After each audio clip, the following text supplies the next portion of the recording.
They realized that they were, and that was when they ate from the fruit. They didn't even eat this Hawa. Say that again, okay? That they were never aware that they were in this place of like perfect or utopia until they ate of the fruit. Like I'm agreeing with you, but at the same time, I'm aware of where they were until they were not there anymore. I think, okay, so I wouldn't say awareness. I said they didn't appreciate it. I would say that. I would use that word instead of aware. I think they were completely aware, which is why they had the choice. It's not like God forced them to look at it a certain way. They had a choice to follow God or not follow God, and that came with consequences.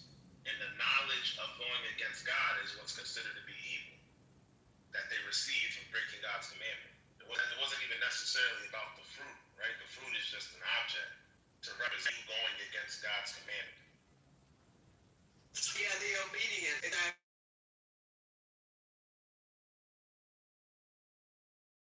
it's like a big part. I think I tell you, if I tell you not to touch the stove, right? And then you go and touch the stove, I'll tell you, yo, the stove is hot, don't touch it, right? And then you go and touch the stove and it's hot, you burn it. Yeah.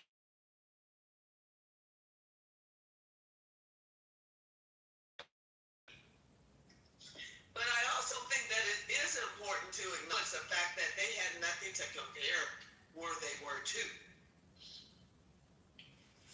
You said they had a relationship.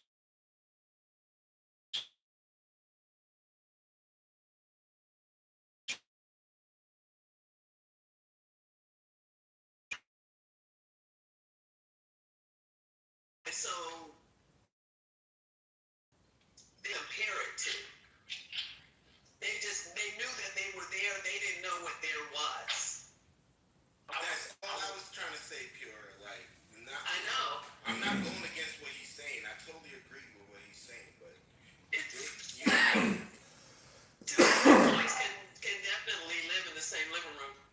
I definitely think they knew where there was because they had a choice where they were at. That's why I think they definitely knew where they were at. Like God, like Adam and God had a direct relationship one-on-one. God said, I give this all to you. Here's to be fruitful and multiply. Do these things. He gave them instructions.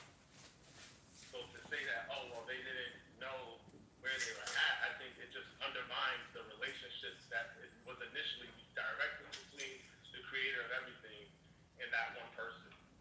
So I think if you're on the biblical narrative, though, what the reason they did disobey is to have knowledge of good and evil, right? So I mean, they had an awareness of it, but anytime the word knowledge is used there, it's a more like intimate, more like full level. What? Experiential, so like they. Yes, more. It's just about just to keep reminding her of everything that she's done wrong. She needs to feel safe, but she can't feel safe because every time she attempts to feel safe, she ends up panicking herself.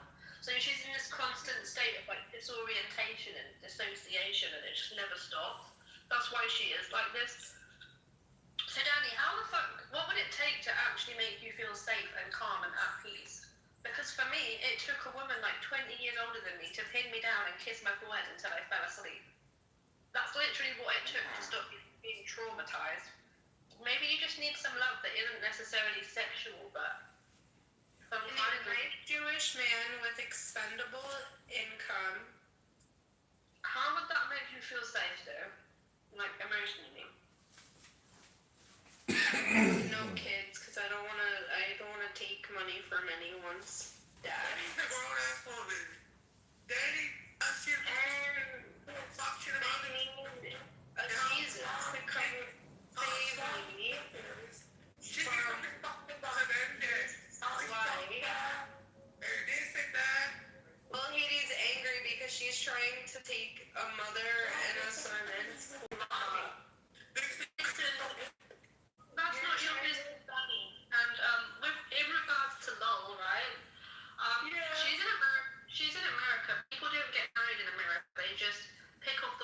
runs and scrambles the cock, and that's how it is. Lucy is evil. No, she's not. She's not evil.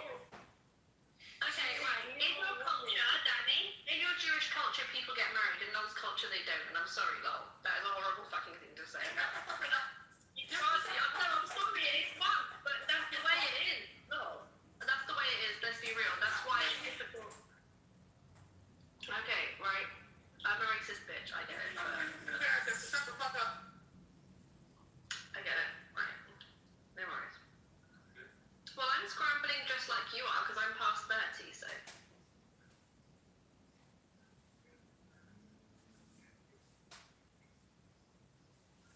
Huh?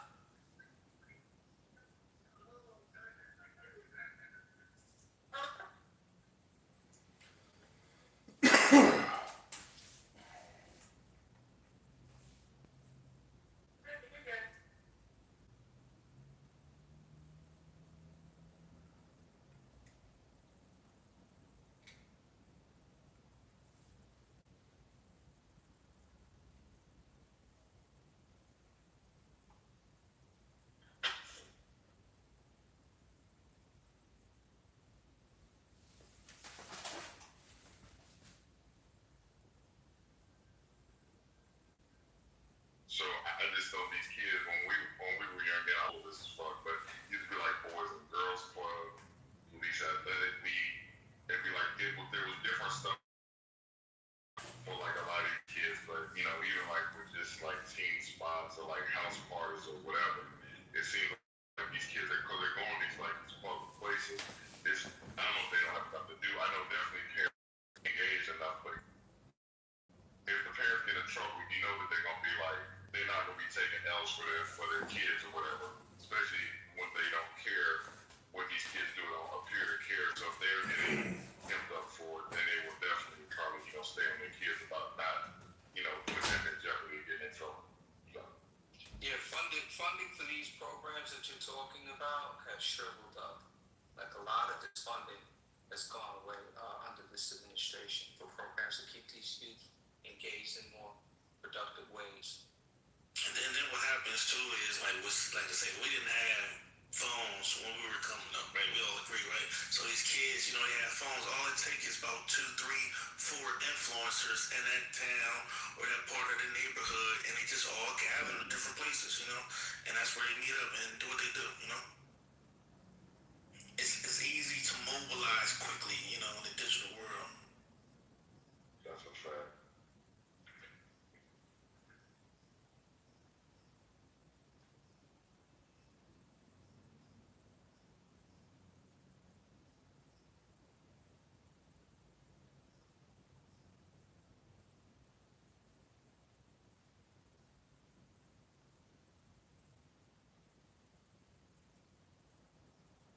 All right. Well, thank you for that segment. The segment was brought to you by 404. No, it's brought to you by Lululemon. First Lady Lululemon. Oh, you shop at Lululemon? But those kids, hey, First Lady in Philly, those kids, they bum rush that store. That's where they go at. Lulu. But do you shop at Lululemon? No, me personally, no. My daughter goes there though. They sell mine clothes. That's Yeah, I know that. Yeah, I'm aware. Yeah. What about Ella? You shop there too? Nah. Well, what kind of clothes do you wear? I'm vintage, man. I'm old Philly, man. Ralph Lauren, Polo, you know what I mean? That's a mess. I'm old Philly, the First Lady. I want to dispute the fact that Lululemon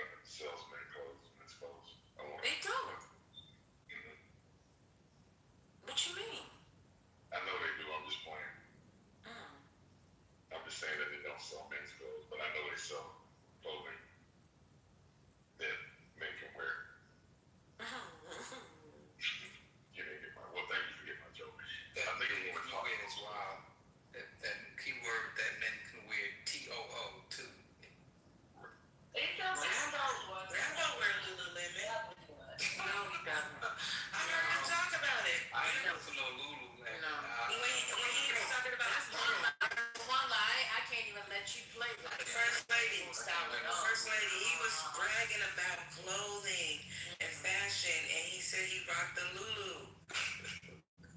Winnie, you crazy. No. Listen, you bring me some other information. That one I can't buy. Okay, how about to play the replays?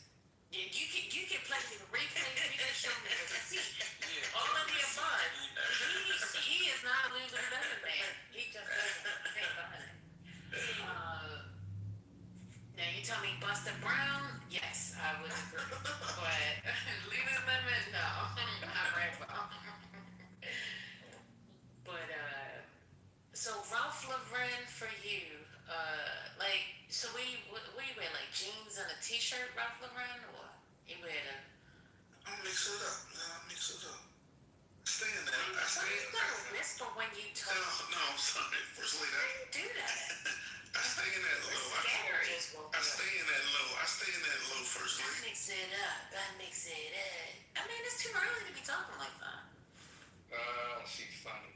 I don't know. I just look for vintage pieces. And Ralph Lauren. thrift store. Nah, no service. Well, there's a store in Boston. We ain't gonna get into that. But nah, just like pieces, unique pieces. The cat that I had a connection with used to give me at these sales. There was a wild story. He ended up moving to Florida, and my boy sends me a video of him, and the dude like spazzed out and shit in front of some police officers, and died by freaking what's that? Cop by suicide by cop killing, and that connection is lost. But yeah, so now it's just like it's just getting good, just getting good pieces. That like one thing about that brand, if you buy something now, 10 years from now, you buy something else, and all the colors will match up. Like they're very consistent with their fits and their colors. Like they stay consistent. Everything is just quality. Again, it's not about the name brand, but the quality is exceptional. Hey, first lady, you know what I've been lately over the last, let's say, 6 months. I've been heavy on that Supreme too. That Supreme's been pretty cool. What? You know what? How old are you? You wear Supreme? Yeah, it's a nice Supreme. Yeah. What's wrong with that? I mean, one or two, but like several? The whole wardrobe. Yeah, not a whole wardrobe. I said heavy. I mean, heavy is what, 3-4 pieces maybe? No, heavy to me. No, not that kind of heavy. Nah, not that kind of Well, that's heavy. Heavy means heavy. That ain't heavy if it's just 2 or 3 pieces. I mean, what are we doing? Now, I had to lay off that essential. I had an essential hoodie, and I was gonna get like the sweatpants and the sweat shorts and all that. And then everybody, their grandmother got it on now. I don't want it. I wear it to the grocery store now. I sleep in it. Cause it ain't essential no more. So everybody. Yeah, once everybody get it, yeah. Just like Michael Kors. Oof, everybody and their grandmother, man, Michael Kors. It's not even fun anymore. Marc Jacobs, same way.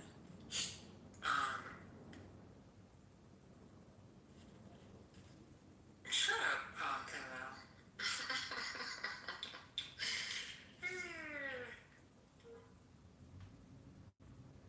45? You 45? Omar? No, I ain't no 45. What's wrong with being What's wrong with Supreme, man? Come on up, man. Come on up. What's wrong with Supreme, brother?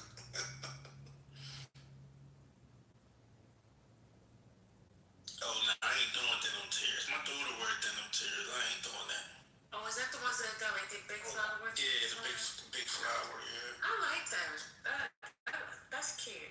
First lady, Omar might not be 45, but he does look 45. He said, look, 45 is crazy. But Omar. I know what it is. Omar, you know when my kids stopped wearing Supreme? My son stopped wearing Supreme, I think, when he was like 21. That's like 8 years ago. No, Supreme is still a thing, though, man. No, it came back. Yeah, it came back, man. It came But back. you're discovering Supreme at 45 as well. No, I'm not discovering. No. I said I'm not discovering at 45. Supreme, it can't come back, though. And they were trying to get me back from yesterday, though. But you were lying on me yesterday. I was disappointed. Emil, I was trolling you, Emil. You know you're my guy, man. Stop it. I was trolling you the other day, man. Osha said Supreme never really left. No, but people kind of put it down. It wasn't, maybe people that already had it, It got sold. But it wasn't like purchase. Yeah, it kind of can't. So it got sold. Some company bought it up, and my son was like, "Man, this shit ain't legit anymore. It's all commercialized." Some big company bought it. So all the kids kind of stopped wearing it after that happened. Same thing with BOSS. Nah, it's not about that, Mel. The designers from Supreme, I mean, they just got old. But a lot of You see, Dr. Library, you being an ageist right now. I'm just saying. but I'm saying a lot of the designers from Supreme went to I said it aged out. How'd you do it?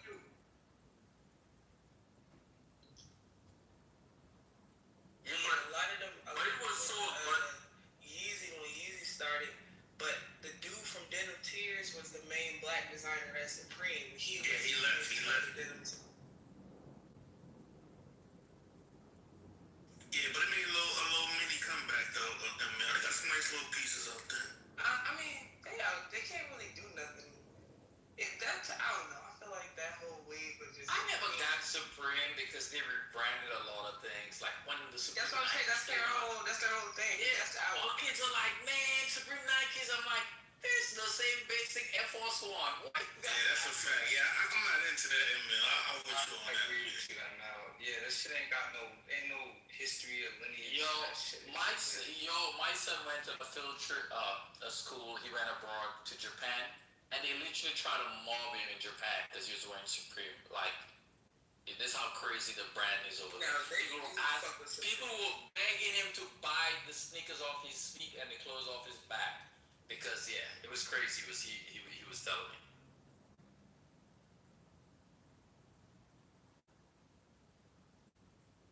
Is Trump playing yet? Dr. Library, hey Snickerdoodle, hey Fishbelly. Who was asking a question? Divine. Is the National Guard still in DC? Yeah, they're not leaving until 2028. I told you, Divine. Damn. We got money for wars. We can't feed the poor. But I'm not gonna lie to you, the National Guard in DC are not the problem.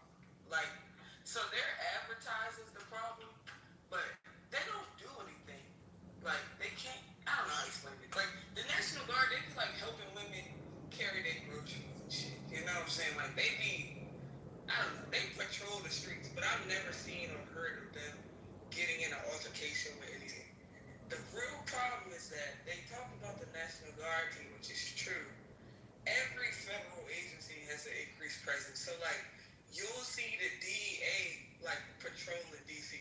Like, all HSI, it's like all of the federal agencies, CIA, FBI, like, you'll see, like, random agencies, cars, just patrolling the streets and having, like, an increased police presence. It's not really the Guard that's the problem, but the DEA be doing crazy.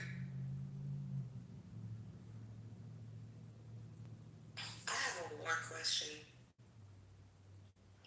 Wait, before you go to the war, 1 second. Also, DLC, did you hear anything about guns? Shots fired at the White House yesterday or anything? Nah, I was out yesterday. It would have been crazier, I feel like, if that happened. So I'll say no. I didn't see anything or experience anything that would say something crazy. Okay. That was the reason why we was asking about the National Guard situation. I'm sorry, Mimi. I know maybe Saturday, I know they did like the Easter egg roll and stuff. They had like the parade stuff set up when I was out that way, like Saturday night. And they had like, increased presence around the mall like usual during this time of year, but I ain't seen anything. Like, no shit. Got it. Okay. All right, Mimi, I'm sorry. Go ahead.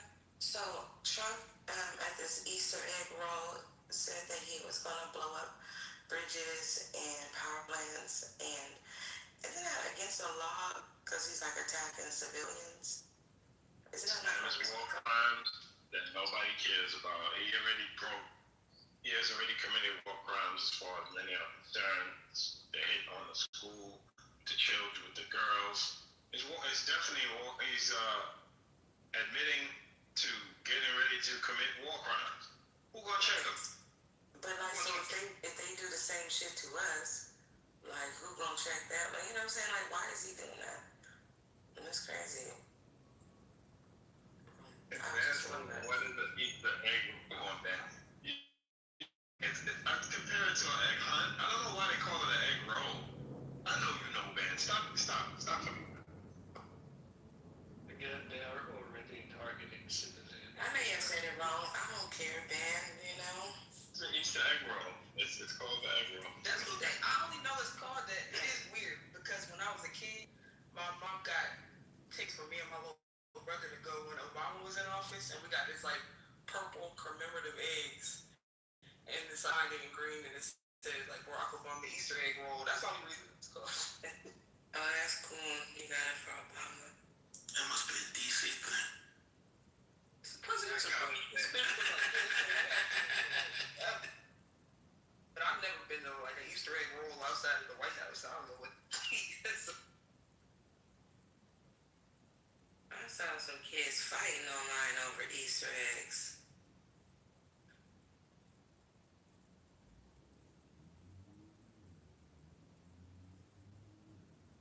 Hey Nathan, come get your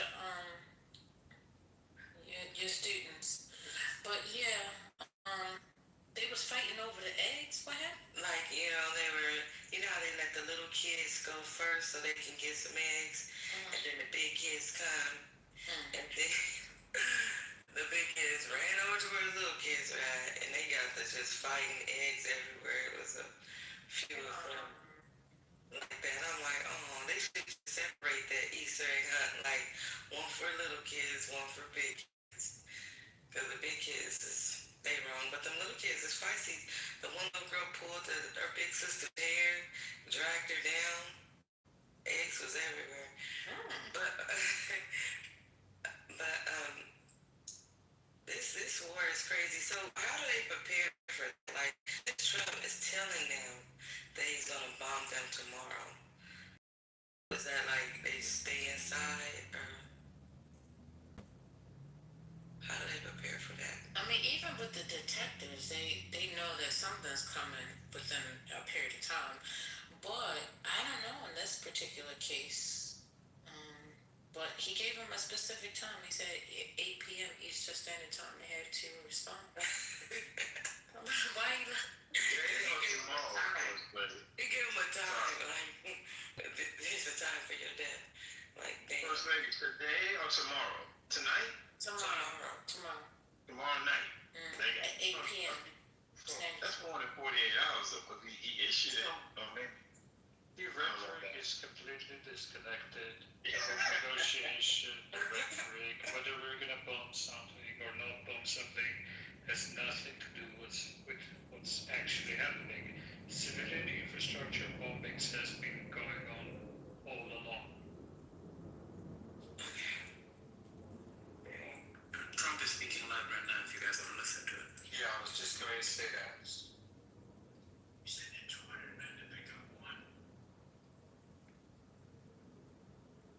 Hey, First Lady. Hush, Omar's my plan. Oh, I know that one. The Guardian Leader Zone. In a lot of different ways. I can say militarily, it's been one of the best. So, good. We had great talent. We got a little luck too, I would say. And we were helped by a lot of people, a lot of great people. And it was an honor to be involved with it. It's very historic. This is a rescue that's very historic. It'll go down in the books late Thursday night. An American F-15 fighter jet went down deep inside enemy territory in Iran while participating in Operation Epic Fury, where we're doing unbelievably well, well at a level that nobody's ever seen before. The entire country can be taken out in one night, and that night might be tomorrow night. Both members of the crew ejected from the aircraft and landed alive.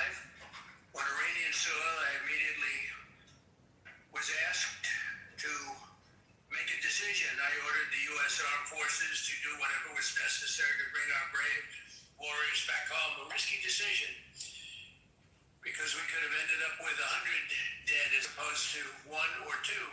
It's a hard decision to make. But in the United States military, we leave no American behind. We don't do it. Within hours, our armed forces deployed 21 military aircraft into hostile airspace, many flying at very low altitude, being shot by bullets. You bring rifles into play when you go that low, but there are also certain advantages. In broad daylight over Iran for 7 hours at times facing very, very heavy enemy fire. We have a helicopter that's got a lot of bullets in it. It's amazing. We just realized how good those weapons are. Those our machines are. Nobody has the equipment that we have. Nobody has the military that we have. Not even close. The most powerful military anywhere in the world by far. The flight crews and warfighters aboard those aircraft took extraordinary risks to rescue their fellow service members. This first wave of search and rescue forces successfully located the pilot of the F-15, and he was extracted from enemy territory by an HH-60 Jolly Green 2 helicopter. Fabulous machine as our warriors faced gunfire at very close range. It's amazing that when you look at the machinery, what happened, that nobody was even injured.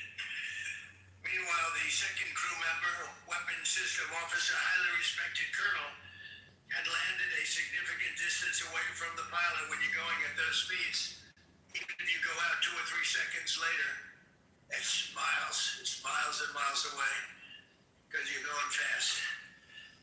He was injured quite badly and stranded in an area teeming with terrorists from the Islamic Revolutionary Guard Corps rough group, as well as besieged military militia and local authorities. Many, on top of everything else, they told the communities actually within inside of Iran, the people of Iran, they were given a tremendous incentive to find this pilot. Despite the peril, the officer followed his training and climbed into the treacherous mountain terrain and started climbing toward a higher altitude, something they were trained to do in order to evade capture. They want to always go as far away from the site of the shoot down. You want to go as far away because they all head right to that site. You want to be as far away as you can. And he was injured, and he was an amazing, amazing thing. He scaled cliff faces, bleeding rather profusely, treated his own wounds, and contacted American forces to transmit his location. They have a very sophisticated beeper-type apparatus that is on them at all times. And when they go out on these missions, they make sure they have lots of battery space and they're in good shape. And this one worked really well. Amazing. It saved his life.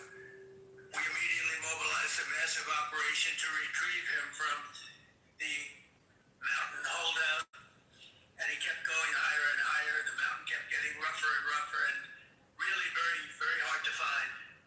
The second rescue mission involved 155 aircraft, including 4 bombers, 64 fighters, 48 refueling tankers, 13 rescue aircraft, and more. We were bringing them all over, and a lot of it was subterfuge.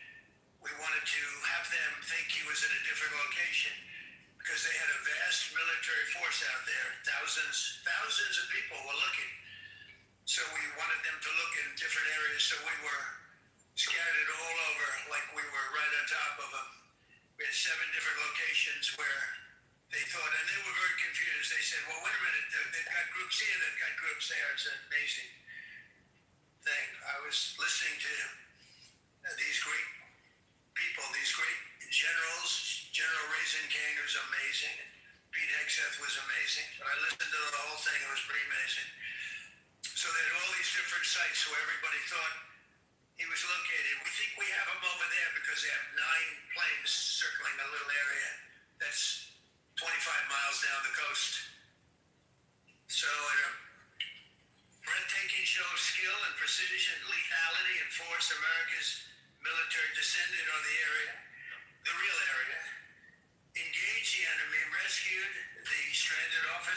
destroyed all threats and exited Iranian territory while taking no casualties of any kind.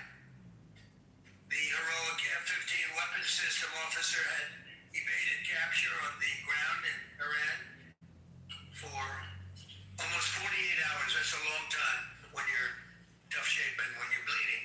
It's a long time. When we left, as you probably know, we had two large planes, pretty old planes that carried a lot. We needed a lot more equipment going in than coming out, obviously, because going in, we needed to be able to scale mountains, and we had a lot of equipment. But the sand was sandy, wet sand, so we thought there may be a problem taking off because of the weight of the plane, and then you also had all the men jumping back onto the planes, and they got pretty well bogged down, and we had a contingency plan, which was unbelievable, where lighter, faster aircraft came in, and they took them out. We blew up things. We blew them up to smithereens because we had equipment planes that, frankly, we'd like to take, but I don't think it was worthwhile spending another 4 hours there taking it off. So we didn't want anybody to have the best equipment anywhere in the world. We didn't want anybody examining our anti-aircraft and other equipment. So these were large planes that were old and pretty old, and we blew them up, and we had lighter planes come in, and they were able to land on the same. We needed the base because we had so much equipment that we took 3 helicopters over there, which were very strongly used, and couldn't have lived without them. They performed unbelievably well. And if you'd see it, you wouldn't believe it. They came off the plane, and these guys had them. The rotors were off. They rebuilt these helicopters in less than 10 minutes. And that was one of the more amazing things. These are helicopters, small and unbelievably powerful, but small, very small, so it can get into certain areas. And they got them off the plane, and they rebuilt all 3 of them in a matter of less than 10 minutes. It's pretty amazing what the genius of these people. Who would think that? You'd think it would take 5 days to build them. And in some companies, it would take 5 days, and they wouldn't do it well. But they served us well. As Commander-Chief, I never forget the extraordinary risk taken by the warriors that we send into battle, and the genius. I mean, think of it, having a contingency of 3 planes waiting because we think the sand is so bad that we probably won't be able to take off. And the planes really got bogged. This was not much of a runway. This was a farm, not a runway. It's a farm, but it did the trick. But to have a contingency as opposed to having to wait 2 days, can you imagine right in the middle? This was central. This was right, you would call it central casting if you were doing a movie for location. And probably the toughest area of Iran, where we'd be sitting there. So these planes came in, those pilots came in so fast and so quick and got out of there. Everybody got aboard and just got 15-minute intervals. 1 load out, 1 load out, 1 load out. It happened. And we were watching and we said, that's amazing.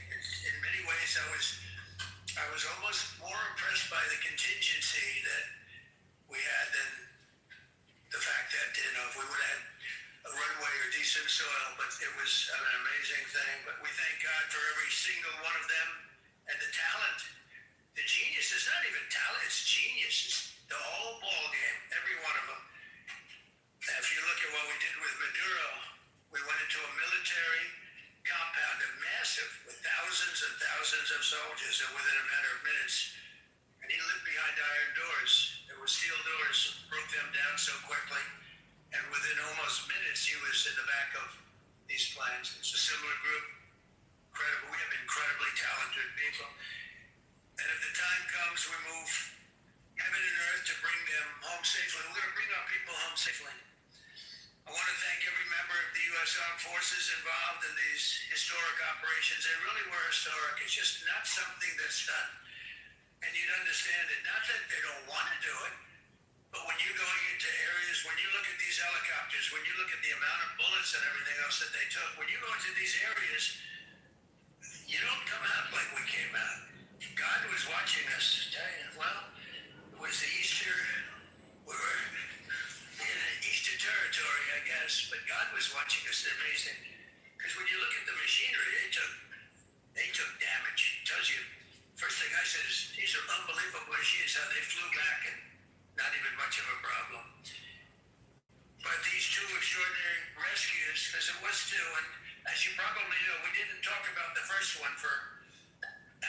then somebody leaked something, which we'll hopefully find that leaker. We're looking very hard to find that leaker and talk about there's somebody missing.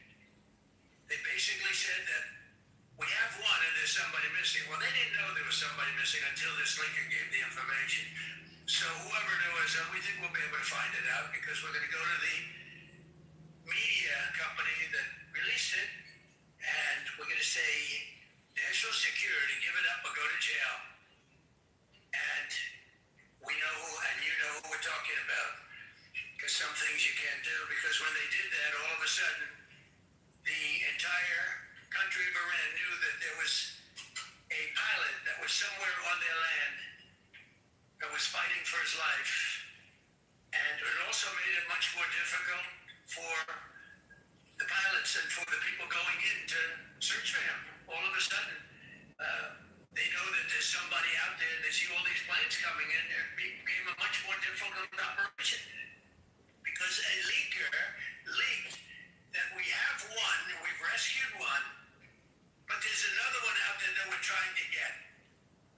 So actually, the country, Iran, put out a major notice, you all saw it, offering a very big award for anybody that captures the pilot.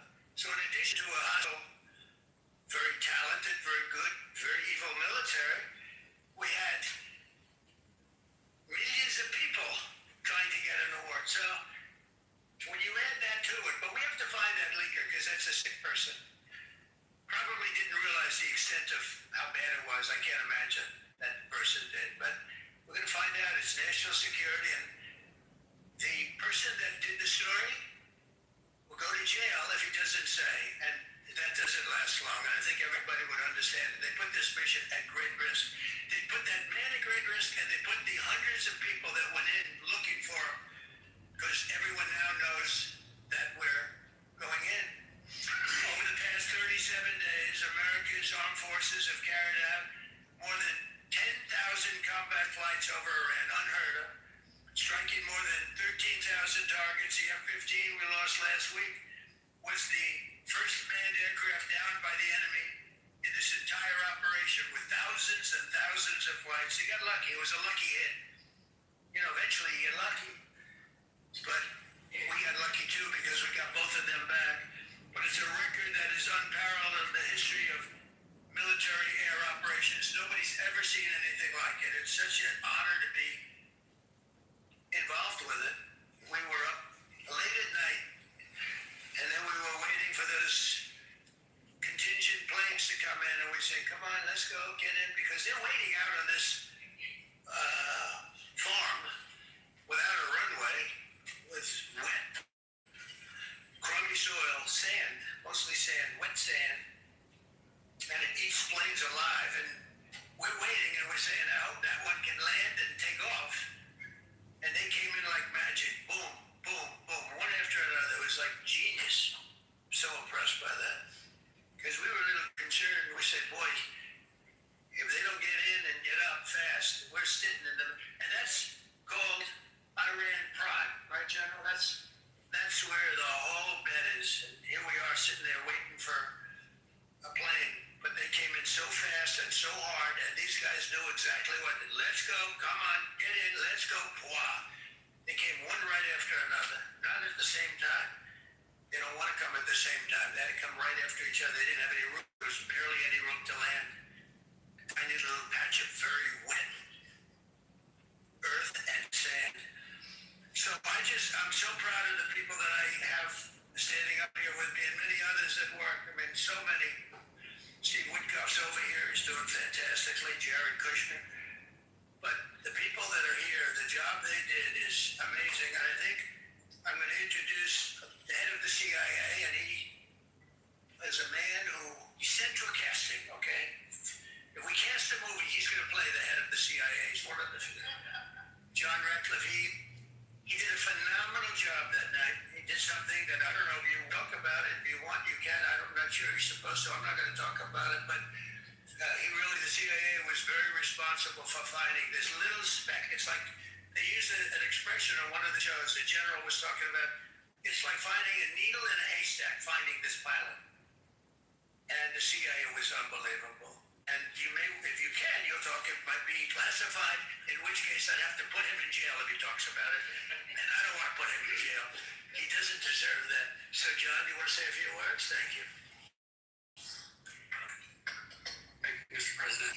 It's a privilege to be here with you today to share what we can about this exceptional mission and to recognize the ingenuity and bravery of those who executed it, as well as the leadership and resolve of the president who ordered it.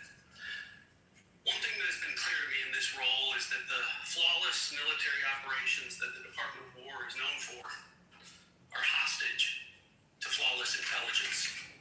We saw that in the skies over Iran in Operation Midnight Hammer last summer. We witnessed it in Venezuela during Operation Absolute Resolve.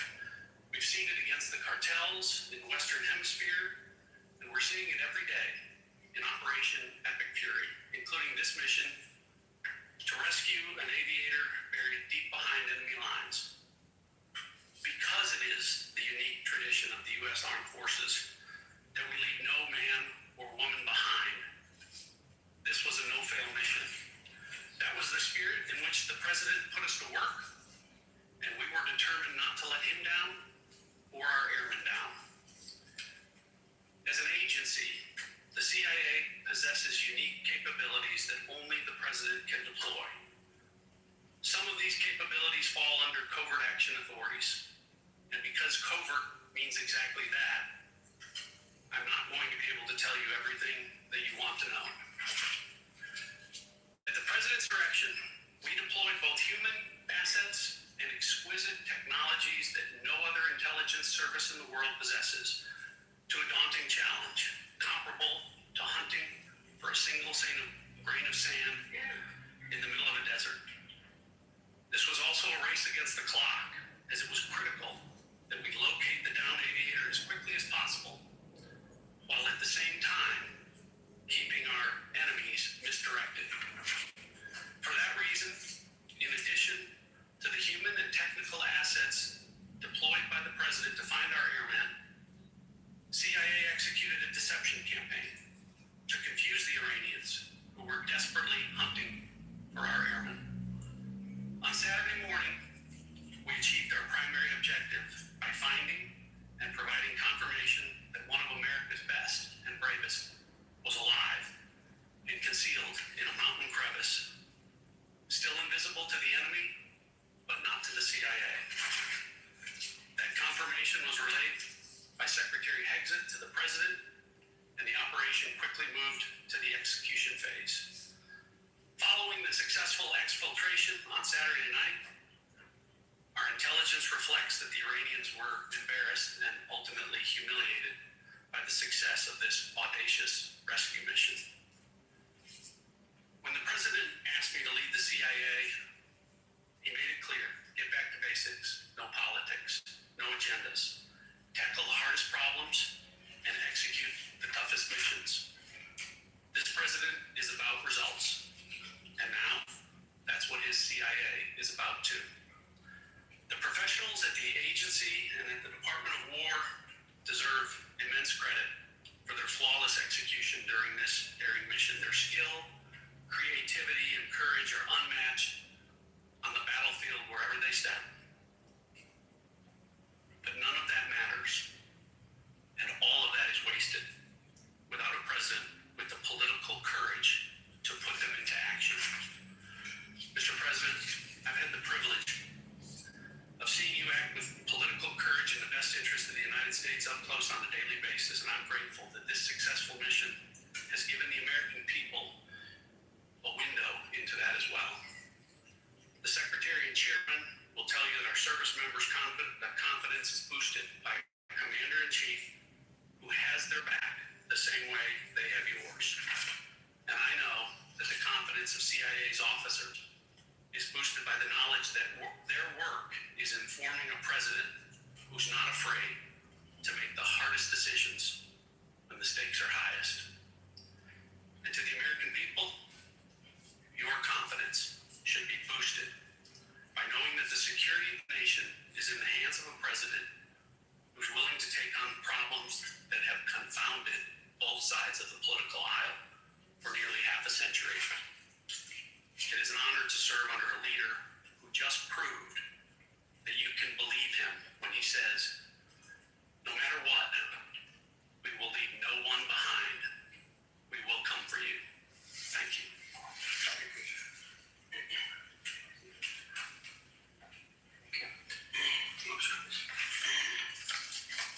Well, John, thank you for the collaboration with the CIA as well, incredible and ongoing partnership.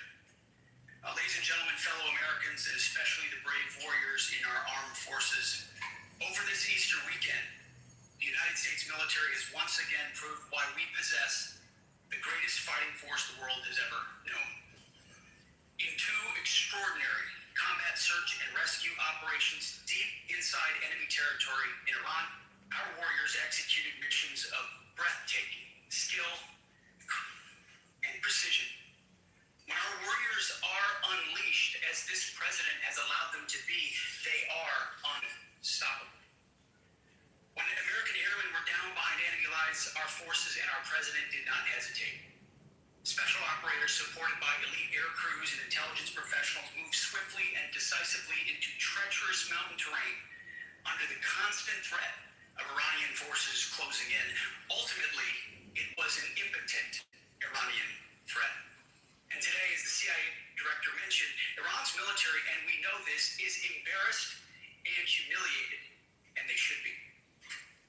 Now, these are not routine operations. They were high-risk, high-stakes missions conducted in the heart of enemy territory. This was not just barely into Iran. This was deep into Iran, involving coordinated strikes to suppress threats, deception tactics to protect our teams, and full synchronization across air, ground, and special operations. The Iranians are still asking themselves right now, how did the Americans do this? One downed airman evaded capture for more than a day, scaling rugged ridges while hunted by the enemy.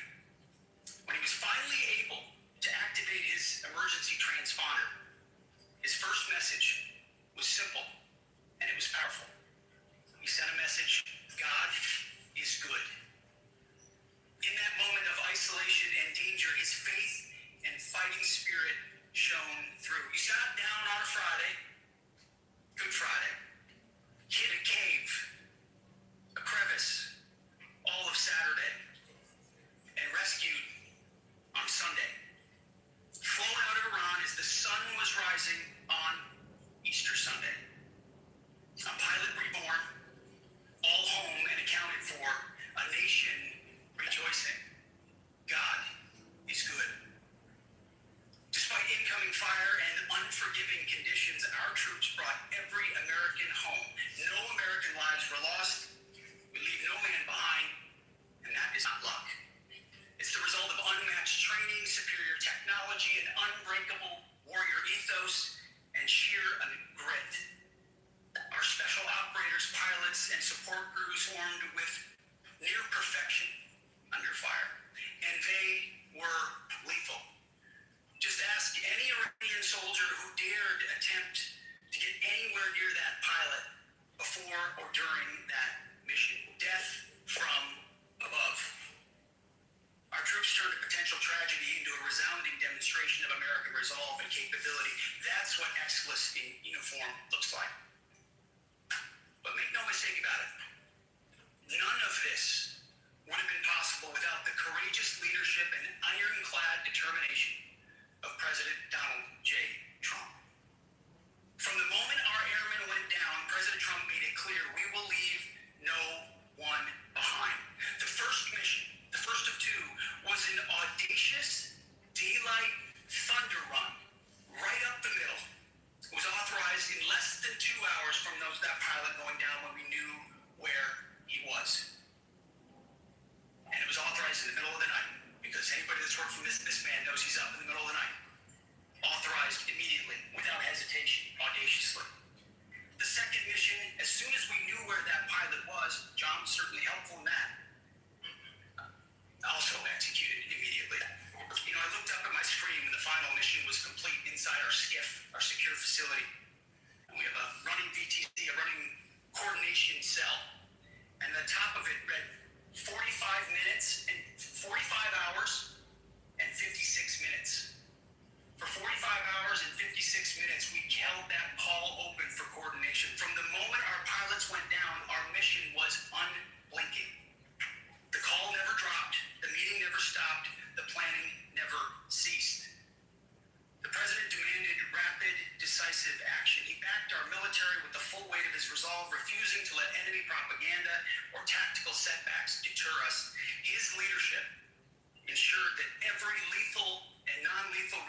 was brought to bear that our forces had the authorities and the support they needed to succeed. When the president says he has the backs of our warfighters, he means it.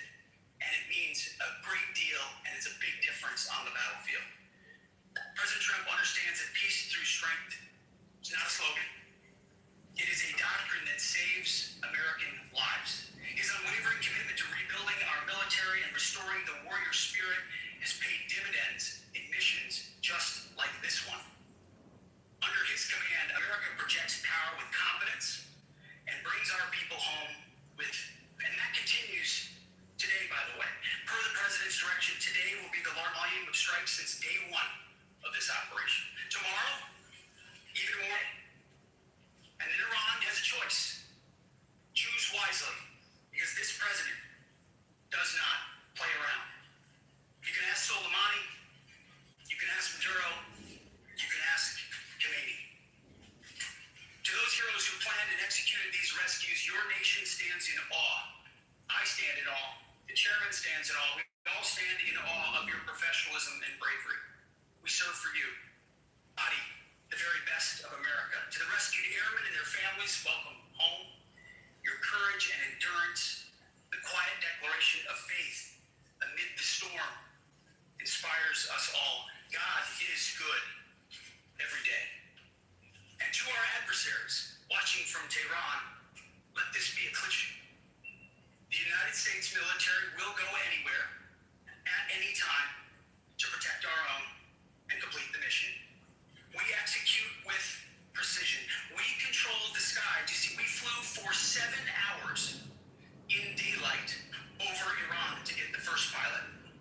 And we flew 7 hours in the middle of the night to get the second.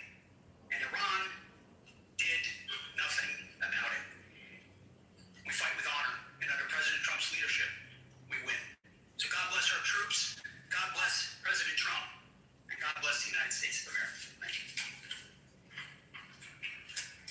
Well, good afternoon, everyone. Thank you, Mr. President. Thank you, Mr. Secretary.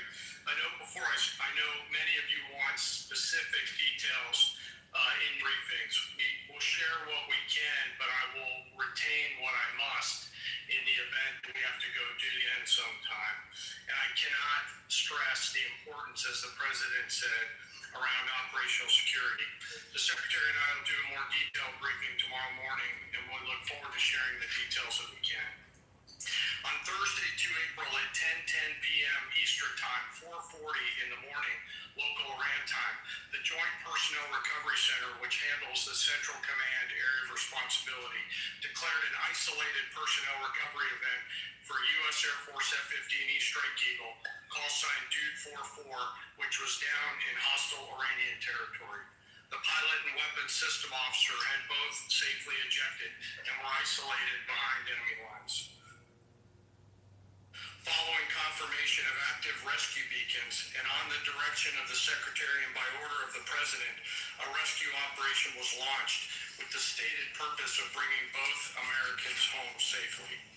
As the Secretary said, several hours later on the morning after positively locating the front seater, call sign Dude 44 Alpha, and aware of an aggressive ongoing search by the enemy, a U.S. Central Command plan was approved by the Secretary and the President. Shortly thereafter, a U.S. Air Force Combat Search and Rescue Task Force, comprised of A-10 Warhogs in their Sandy role, and I'll describe what that is in a minute, HC-130 Combat King 2s, HH-60 Jolly Green 2 helicopters, and Air Force Special Warfare Airmen, a package comprised of combat rescue officers and pararescue operators, audaciously penetrated enemy territory in broad daylight to find, fix, and recover Dude 44 Alpha from behind enemy lines. This was an incredibly dangerous mission, an incredibly dangerous undertaking, but a filled promise made to every American warfighter that you will not be left behind. We will always come find you, and we will always bring you home. Over the next hours, the Search and Rescue Task Force crossed the beach, entered into Iranian airspace, protected by a fighter strike package, and moved into the objective some of you have seen on social media, the helicopters took gas off the C-130s and pressed onward and forward up into the objective area. While this was ongoing, and out in front of them, the Sandy flight of A-10s and other remotely piloted aircraft, drones, and other tactical aircraft were violently suppressing and engaging the enemy in a close-in gunfight to keep them away from the front seater and allow the pickup force to get into the objective area. During this engagement, one of the Sandy aircraft, the one primarily responsible for communicating with the downed pilot, was hit by enemy fire. This pilot continued to fight, continued the mission, and then upon exit, flew his aircraft into another country and determined that the airplane was not landable. This was one of our A-10 Sandy aircraft. The pilot then made the decision to eject over friendly territory and was quickly and safely recovered and is doing fine. After picking up Dude 44 Alpha, the HH-60 Jolly Green fight was engaged by every single person in Iran who had a small arms weapon. And one of the aircraft, the trailing aircraft, took several hits. The crew sustained minor injury and they are going to be fine. A note for those of you that do not know what a Sandy does.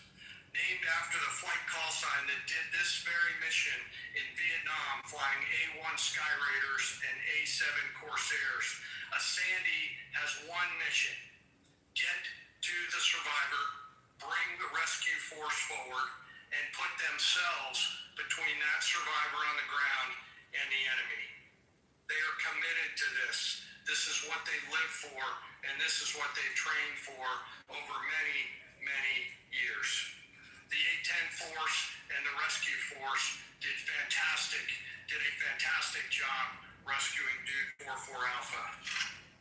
He was recovered Friday afternoon.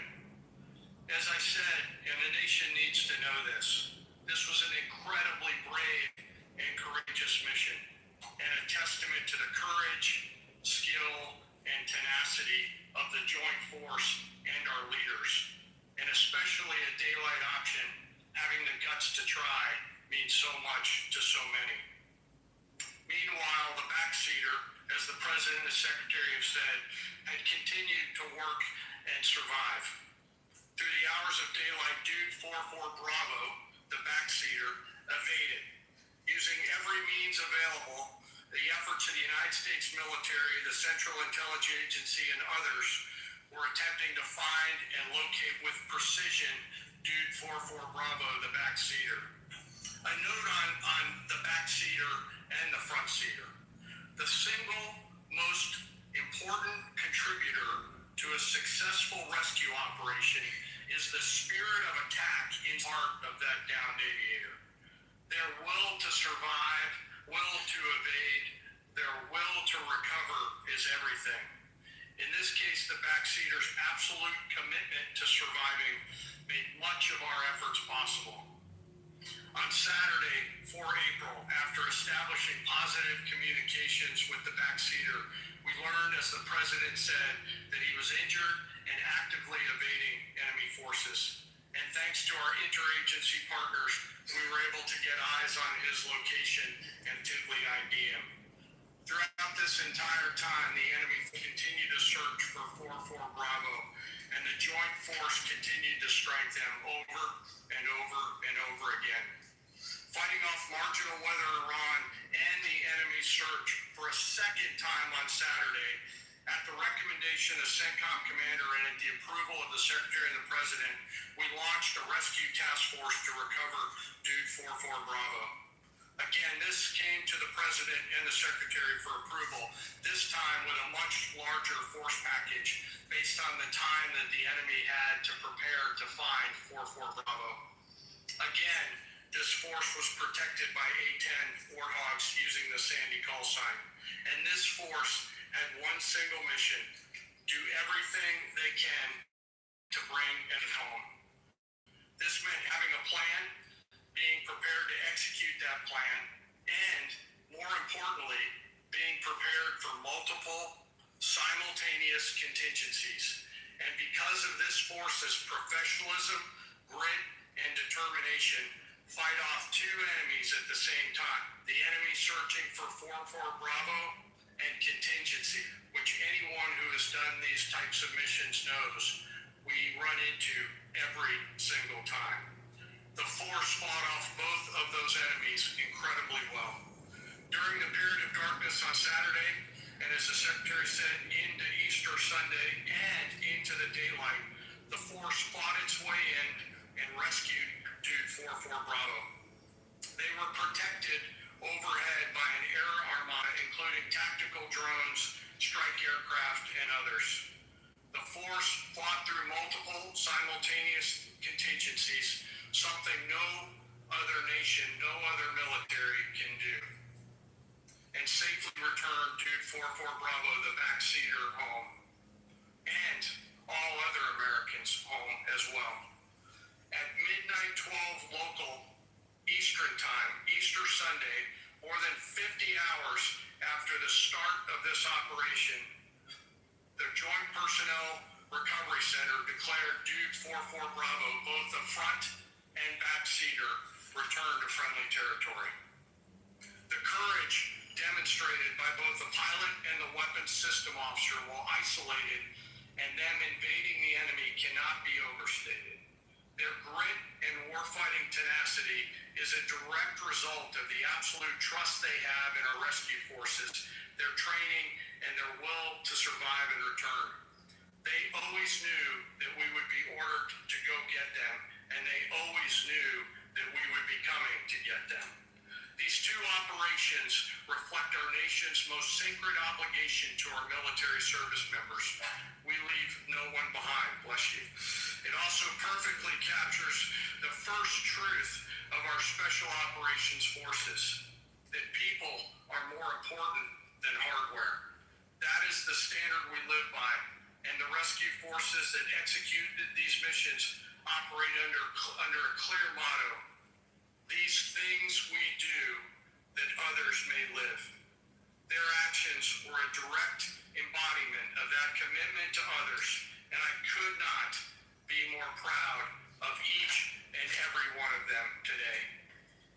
As the Secretary said to our enemies, this operation serves as a clear reminder of the capability and will of America's joint force. The United States of America will recover our warfighters anywhere in the world, under any conditions, when we want to. We will always bring overwhelming skill and firepower. To every member of the Joint Force, our interagency partners, the leadership at CENTCOM, and our leaders at the department and above, thank you. I'm proud of each and every one of you, and thankful to our deployed forces and their families. And lastly, and most importantly, to Dude 4-4, welcome home. Job well done. Thank you.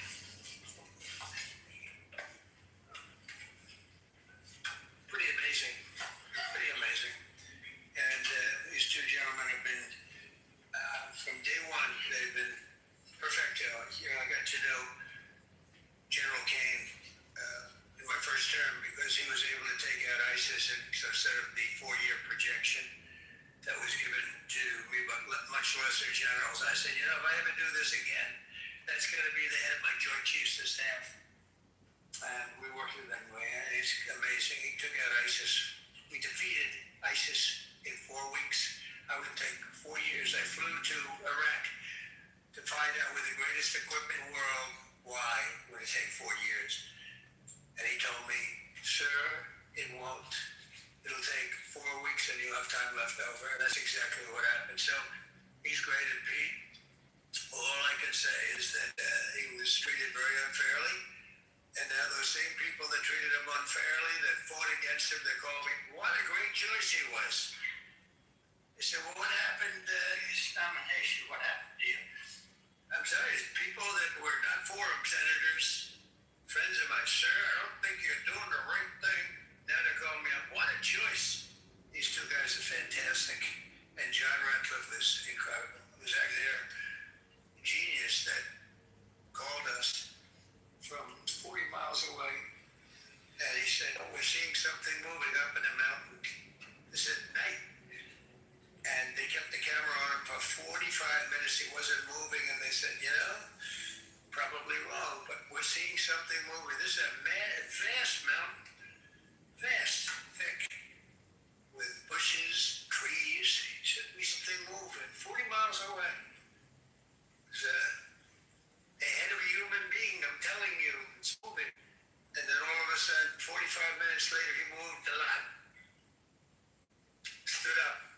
have them, and that was really the beginning of something incredible. We had where he was, but not specifically. That's a big mountain.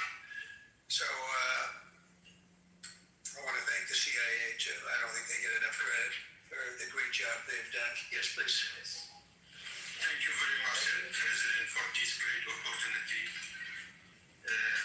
Country has super army. You make a difference, Mr. President. Thank you for your greatest leadership. Thank you. I have two quick questions, Mr. President. What was your reaction when you learned that Kurdistan region had resumed exporting oil to the international market with your support as United States of America? Gotten along with the Kurds for a long time, so I expected that. Another question, what would be your reaction if the Iranian rise up against their regime during a ceasefire? Well, they should do it, but again, the consequences are great. I mean, they were told if you protest, you will be shot immediately. You saw what happened to the young wrestler. He was a great champion, by the way. He was a great wrestler, one of the top in the world. And he and his two friends were hung. And all they did was say a little bit about liberty. They wanted liberty, and they were violently executed. But the number is up to probably 45,000 people were killed. So, when somebody stays in a house, when they know they walk out of the house to protest, they'll be immediately shot and killed. And they issued that, that was publicly issued a secret. That's why so many people say, oh, well, why are you doing this way? We can't Iran have a nuclear weapon. We got regime change. We're dealing with a much different regime than before. We're dealing with different people. They're smarter. I think they're sharper and far less radical. We have regime change, but we didn't do this for regime change. We did it for the fact that my view was very simple. I saw somebody said, oh, he doesn't have a plan. I have the best plan of all, but I'm not going to tell you what my plan is. They want me to say, here's my plan. We're going to attack at 9:47 in the morning, and then we're going to do this, and then we're going to... And if you don't do that, they say, I have a plan. These people know what the plan is. Everybody here knows what the plan is. But it's very unfair to say, because I don't mind being insulted. I've been insulted for many years by the fake news, but you can't. It's so bad for people that are so you just saw two great and John Ratcliffe, three unbelievable people. They have a plan. Every single thing has been thought out by all of us. But I can't reveal the plan to the media. So, but we're just thrilled by the success of this operation. Yes, please. Thank you, Mr. President. You said Iranians would be mad if you stopped these attacks. But why would they want you to blow up their infrastructure, to cut off their power? Wouldn't that be punishing Iranians for the actions of the regime? They would be willing to, and it's suffering, they would be willing to suffer that in order to have freedom. The Iranians we've had numerous intercepts. Please keep bombing. Bombs that are dropping near their homes. Please keep bombing. Do it. And these are people that are living where the bombs are exploding. And when we leave and we're not hitting those areas, they're saying, please come back, come back, come back. These are the people. I don't know what they do. All I can tell you is they want freedom. They have lived in a world that you know nothing about. It's a violent, horrible world where if you protest, you are shot. Remember the great woman protest where they had 400,000, 500,000 women, and they were all enthused and they were going to protest, and everybody said, oh, the regime's going to come to an end. And then all of a sudden, boom, boom, 5, 6 different areas. A woman would go down right between the eyes. They had snipers. They had 5 snipers. That's all it took. And those 400,000 or 500,000 women said, oh my God, what's that? Oh, look over there. What's that? A woman shot right between the eyes. And after 5 or 6 of them go down, then you start hearing the purr through the vast number of people. And then they said, oh my God, who would do that? And they're incredible people, but they've lived so horribly. They've lived so horribly. Iran was a great country if you go back 25 years ago or so. smart, brilliant, actually. And I know so many. I know coming from New York, originally, I know so many people from around. They're incredible people, incredible energy, and very, very brilliant people. But when you're standing in a group and protesting, and you have a woman, in the case of the woman, remember the Great Woman March. Everybody was saying, "Oh, this is the end of the country," and then snipers selectively picked. Every single one was shot right between the eyes from a long distance. They were on top of buildings. Nobody even knew where they were, where they're coming from. This wasn't like a machine gun, which is also very bad. They've done that too. They did that recently. This was snipers sitting on the top of buildings, aiming and hitting women. And when they see people go down, and all of a sudden there's a riot in the reverse direction, and they never came out again. And a lot of the news doesn't talk about that. They talk about, oh, women's rights. You want to see women's rights? You're not going to see it there. It's amazing when I see some of the stupid people like, AOC plus 3, all that group. They talk about, oh, freedom for Iran. They don't tell you the real facts. Women, men, gays. How about gays for Iran? They kill the gays. They throw them off buildings. So I wonder what's going on. I can only say this. They want us to keep bombing, even if it jeopardizes, because their life is in much greater danger. They want freedom for Iran, but it's very hard for them to protest. I actually tell them, I said, don't go out. I fully understand. Nobody in this room would go out. I don't think there's any, because frankly, it's not a question of bravery. We're all brave. Right? Brave, I'm brave. We're all brave. But we're also intelligent.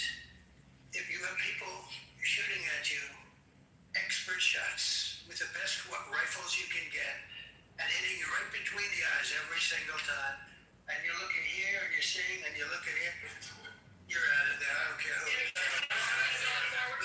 Fort Bear's Fox News. I know that. Go ahead. America's watching. No, can we go back to the weekend? First off, was everyone on board with the operation, or were there people that were trying to talk you out of going through with the operation this weekend? Not everybody was on. Somebody else with No, there was military people, very professional, that preferred not doing it. These two worked over their work, which was very important. They were, it had a little difficulty. But no, there were military people that said, you just don't do this. You don't go into the heart of a very powerful military. This is, hey, you have countries and countries. You have some countries where military is not there strong. This whole thing is militarized like nobody's ever seen before. Half the people are wearing uniforms. And we had people within the military. It usually is not done. That's one of the reasons, I was surprised. Somebody said it's the only time it's ever been done. I said, that's not possible. But it is possible. Because you're going into hundreds of thousands of soldiers along the path. I mean, look at some of the helicopters, how they got hit. So, there were people within the military that said it's a wise. And don't forget, how many men did you send altogether? In the operation, I'd love to keep that a secret. Okay, but I will tell you, the number, I'll keep it a secret, but it was hundreds and hundreds of these people. That's pretty good. Is he central casting? But hundreds of people went into this journey. Hundreds of people could have been killed. Forget about the equipment, a lot of equipment. Nobody gets it. Hundreds of people could have been killed. So we had people that were within the military that said this is not a wise, and I understood that, but I decided to do it. Was there a point that you were thinking there's too much on the line, and somebody was saying maybe we abort this now and wait? I mean, given the resource, like the general said, it seemed like there was so much on the line here. You must have been thinking, this could have completely changed. So it's the first one, which was in many ways as dangerous as the second, I guess, because we're flying over daylight. We're the best in the world at night. We have goggles that we have goggles. I've tried them and they're unbelievable. I see better with the goggles at night than I see without them during daylight. I mean, daylight today, we have a beautiful day. You see just as well with goggles. In many ways, it's enhanced. So we have the best in the world. So it's much safer for us to do it at night. Whereas other people, no other country has that capability. They don't have that particular piece of equipment like we do. But when I was told flying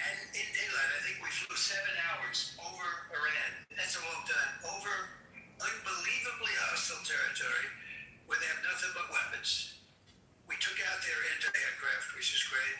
We took out their radar, which is great. We took out a lot, but they still have what hit this one was a handheld shoulder missile, heat-seeking missile. So it's not like, they're totally whatever.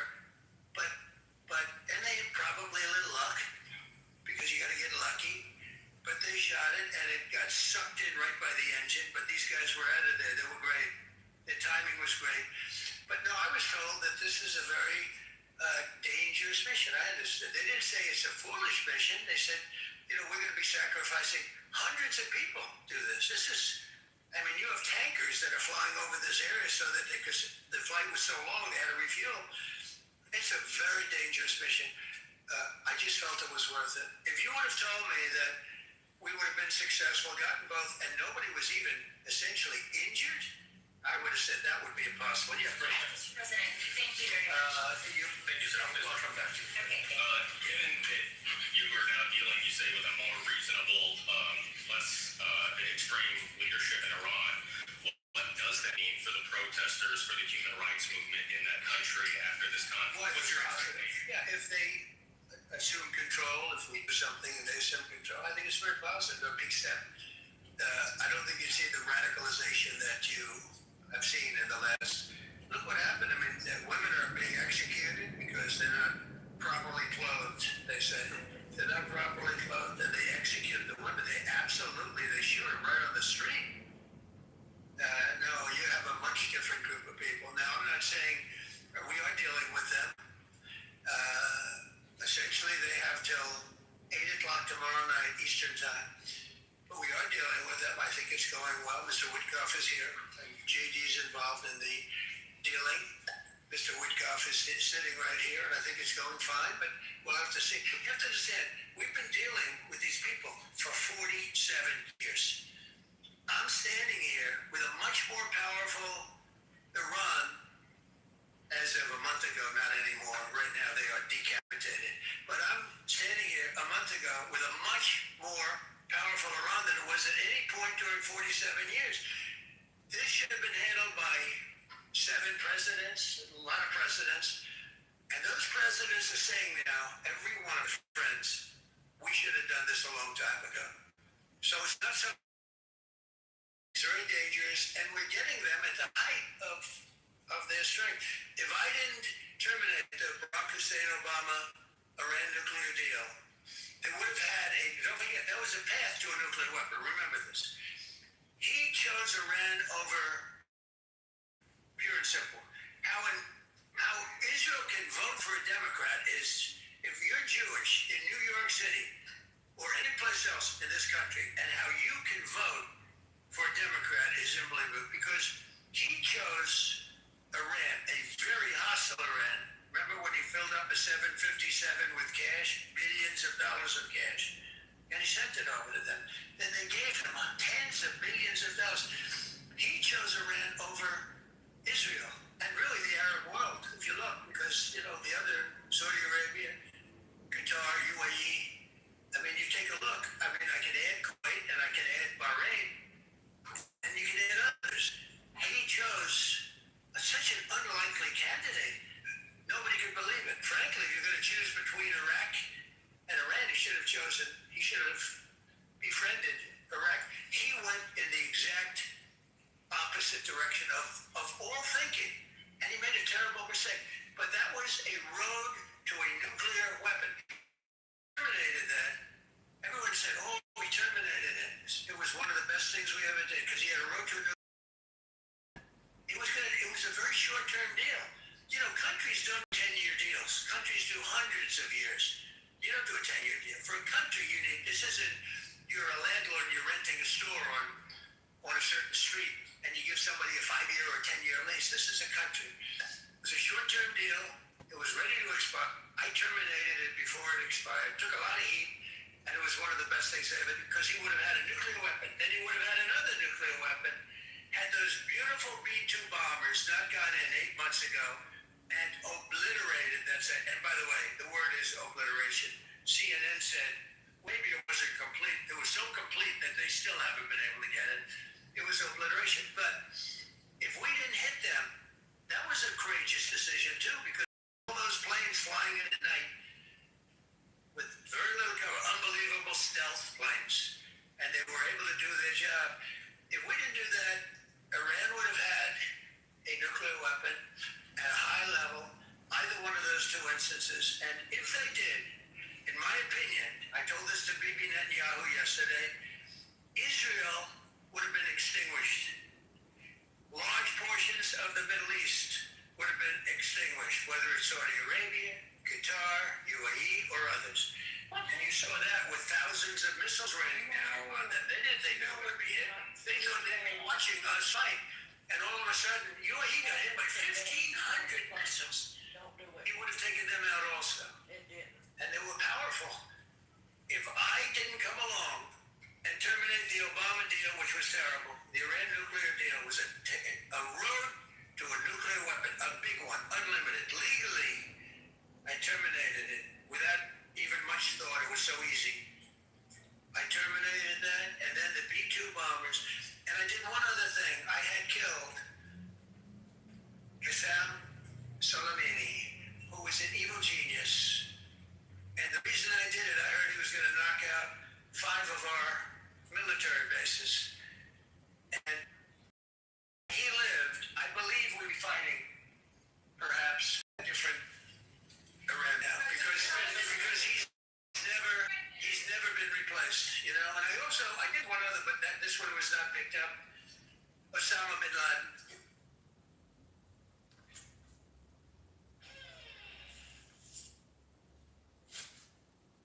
So I'm gonna ask some questions. Hopefully somebody asks one that makes fucking sense. We lost it, Lord. Yeah, I know. The stream I'm watching, it froze and Oh I shit. don't know what happened. Let me see.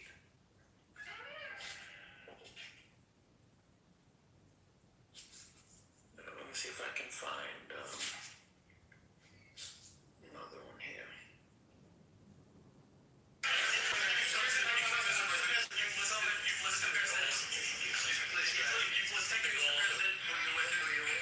My name is Nir Kunda. I'm with the largest Kurdish media outfit, Huda Media Network. It's based in Iran. Mr. President, you said before that you don't want the Kurdish forces to enter Iran and be harmed. Do you still want them to stay away? Or what role do you expect them to play now? I'd rather have them stay away. I'd rather have them stay away because I think they bring with them some problems and some difficulties. And I know they bring death, to themselves. But I'd rather have them stay away. Thank you, Mr. President, for the question. Deliberate attacks on civilian infrastructure violate the Geneva Conventions and international law. Who are you with? I'm with the New York Times. So I'm from the New York Times. Are you Your circulation way down at the New York Times. Are you concerned that your threat to bomb power plants and bridges amount to No. I hope I don't have to do it. But again, I just said 47 years they've been negotiating with these people. They win negotiators because they're not going to have a nuclear weapon. And if somebody that takes my place someday is weak and ineffective, which possibly that will happen because we had numerous that were weak, ineffective, and afraid of Iran, we're going to let Iran have a nuclear weapon. And if you think it's okay for people that are sick of mind, that are tough, smart, and sick, really sick, from a policy standpoint, from a standpoint, any which way you want to say, mentally, these are disturbed people. If you think I'm going to allow them, and powerful and rich, to have a nuclear weapon, you can tell your friends at the New York Times, not going to happen. It means violate international law. Sorry. You no longer have credibility at the New York Times.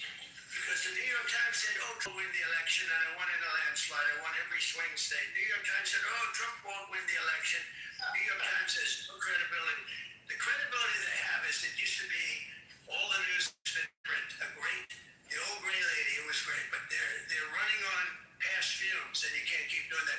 You have to be able to give the correct news. And people like you, who I know, are fake. You're fake. Go ahead, please. Your messaging on the war has moved from the war is coming to an end to war going to be bombing Iran to the Stone Ages. And we've heard a range of those kind of messages. So which is it? Are you winding this down? Are you escalating? I don't know. I can't tell. It depends what they do. This is a critical period. They have a period of, till tomorrow at 8 o'clock. I gave them an extension. They asked for an extension of 7 days, right? I said, Steve, give them 10 days. 10 days is up actually today, so I gave them 11, I guess, indirectly. I thought it was inappropriate the day after Easter. I want to be a nice person. They have till tomorrow. Now we'll see what happens. I can tell you they're negotiating, we think, in good faith. We're going to find out. We're getting the help of some incredible countries that want this to be ended because it affects them also. A lot of people are affected by this. But we're giving them till tomorrow, 8 o'clock Eastern time. And after that, they're going to have no bridges. They're going to have no power plants. Stone Ages, yeah. Stone Ages. CNN's right there. Are you willing to make a deal that does not include reopening the Strait of Hormuz, or is that now a top priority? I would say it's a very big priority because, that's one thing that's a little different than other things. We can bomb the hell out of them, we can knock them out from them. But to close the strait, all you need is one terrorist that somehow has a truck loaded with, because you can carry them in trucks, large trucks, a water mine. Drop them in the water, and now you tell people that own ships that cost $1 billion to don't worry about the mine. You can do that even just by saying we put mines in the water. So it's not like the rest. We can knock out their military. We already have. We've knocked out their Navy. We've knocked out their Air Force completely. Knocked out 158 ships in 3 days. We've knocked out even their mine droppers. They don't have any mine droppers anymore, but they put them on one of the boats and they could drop them. I'm not even sure they have any mines yet, by the way. I'm not sure. Personally, they say there might be 8. I don't know. I think there might be none. Because they're very good bullshit artists. That's why for 47 years they've been bullshitting other presidents and they haven't done the job. And people are living in hell. You live in that country, they're living in hell. No, I think that 47 years of this stuff is long enough. They're at the weakest point they've ever been. They have no Navy, they have no Air Force, they have no anti-aircraft weaponry, they have no radar, they have no communication. In fact, the biggest problem we have in our negotiation is that they can't communicate. I said to Steve, what are they saying? Sir, they can't communicate. They have no method of communication. So we're communicating like they used to communicate 2,000 years ago with children, bringing a note back and forth. They have no communication. But all I want to see is I want to have a safe world, and you're not going to have a safe world. Israel will be gone, the Middle East will be gone, and then they're coming for Europe. And I have to tell you, I'm very disappointed in NATO. Very. I think it's a mark on NATO that will never disappear. Never disappear in my mind. You know, they're coming to see me on Wednesday. They're going to say, oh, we'll do this, we'll do that. Now they all of a sudden want to send things, you know. But they said it loud and clear at the beginning when I spoke to UK of all. I would have said they would have been the first because they're the oldest. And I say, yeah, I'd love to have a little help. He said, no, sir, we'd rather wait till you win. I said, I don't need help after we win. They have 2 old broken aircraft carriers, barely work. I said, I guess we can use them. Who the hell knows? I called the general. He didn't want. He said, we don't need them. We got the SS Abraham Lincoln. Don't need them. You know, we have, in terms of technology, we had one day 101 missiles going at 2,700 miles an hour aimed at the Abraham Lincoln. 101 missiles. Out of 101 missiles, 101 missiles were shot down. Unbelievable technology. 10 years ago, 5 years ago, I don't know if that would have been possible, but 10 years ago, that wouldn't have been possible. 101 missiles heading to a ship that's not that far off the coast, and out of the 101 missiles. We shot down all 101. We have weaponry. The Patriots are unbelievable. We have weaponry that's unbelievable, yeah. Go ahead, please. Thank you, Mr. President. You said earlier today during the annual that you would like to take Iran's oil, but Americans want U.S. forces home. Correct. What's that trade-off? If I had my choice, yeah. Because I'm a businessman first. With Venezuela, as you know, the war was over in about 45 minutes. And we have great people running Venezuela, very good people. I mean, the relationship is good. And we are a partner with Venezuela. And we've taken hundreds of millions of barrels, hundreds of millions. Over 100 million barrels already is in Houston, refined and out. And paid for that war many, many times over. Many times. And you know, the old days, to the victim. Okay, you know that. To the winner belong the spoils. Go the spoils. And I've said, why don't we use to the victor? Go the spoils. And we don't have that. We haven't had that in this country probably in 100 years, because even the Second World War, you look at the Second World War, we didn't have it with the Second World War. We helped rebuild all those countries. We rebuilt Germany. How about Germany telling us that, well, it's not their war. We had nothing to do with it. They wanted me to go and tell them everything I was doing. We didn't know anything about it. Well, if I would have told them, they would have leaked it, and we wouldn't have been nearly as successful, possibly, right? But to the victim belong the spoils. So we haven't heard that in, I think, maybe hundreds of years. Now with Venezuela, and we just so you understand, the people of Venezuela, they say if I ran for president of Venezuela, I'm polling higher than anybody has ever polled in Venezuela. So after I'm finished with this, I can go to Venezuela. I will quickly learn Spanish. It won't take too long. I'm good at language. And I will go to Venezuela. I'm going to run for president. But we're very happy with the president-elect that we have right now. The people that are running it. If you remember Bush with Iraq, they fired the generals, they fired the police, they fired the people that worked in there, equivalent of the White House. They fired everybody. And you know what they had? They had a mess. And you know what happened? ISIS formed. Those generals and those soldiers got together, the police got together, they all got together, they formed ISIS. Not going to happen with us. So Venezuela's been an incredible situation. We went in, we were very successful, military power like nobody's ever seen. The general, Venezuelan general said, I was on that site, I said, I've never seen ferocity like that. I've been doing this for 40 years. He said, I've never seen it. They hit us from 17 different, they were all set.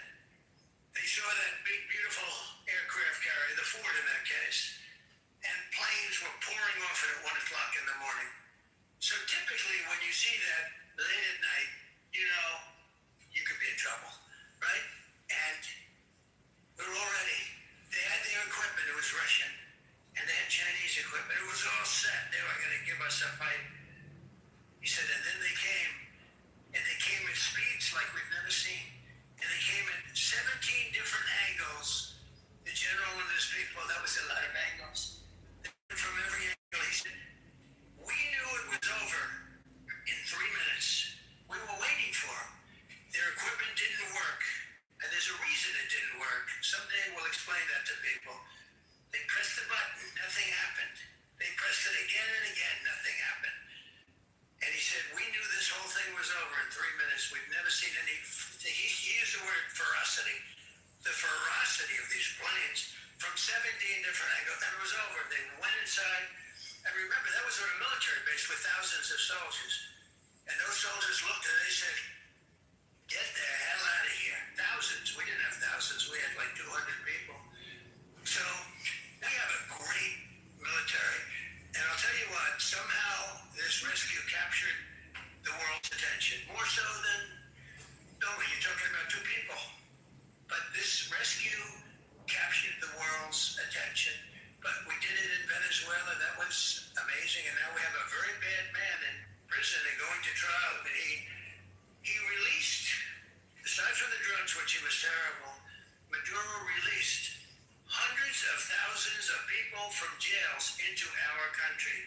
drug dealers, murderers, the worst people in the world were released into our country because we had a stupid president who probably didn't know, and we had a border czar who never went to the border and never once called our great border patrol agents, right? Not once, Kamala. She never called the border patrol. She never said, how we do? I used to call the border patrol guys every day. You can ask them, Paul, ask any one of them. Brandon, ask them. All the time, how are we doing? How are we doing? And we now, I'm proud to say, have a totally sealed border. 9 months, nobody is coming through our border. And nobody even tries because they know they're not going to get through. So we don't have caravans anymore. So maybe 1 or 2 more and we'll be done. Mr. President, are you allowed to, or are you willing to end this conflict with Iran charging tolls for passage through the strait? Us charging tolls? Iran. What about us charging tolls? Is that something you're considering? I'd rather do that than let them out. Why shouldn't we? We're the winner. We won. Okay? They are militarily defeated. The only thing they have is the psychology of, oh, we're going to drop a couple of mines in the water, all right? No, we have a concept where we'll charge tolls. Okay? I thought you meant that. Your question would have been more accurate if you said it. So just to clarify, in order for Iran to successfully meet their deadline tomorrow, do they have to make a deal, open the strait, or both? We have to have a deal that's acceptable to me. And part of that deal is going to be we want free traffic of oil and everything else. Thank you very much.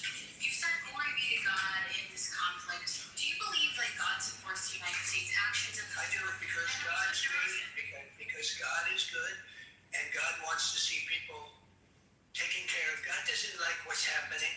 I don't like what's happening. Everyone says I don't enjoy this. I don't enjoy. These 2 guys don't enjoy it. You know, people say, oh boy, they're so tough. They don't like. I don't like seeing people killed. I've ended 8 wars. Nobody's ever done it. The person who won the Nobel Prize came to me and said, you deserve the Nobel Prize. She announced that. When they announced, they said, goes to Maria. She's a great person, really a good person.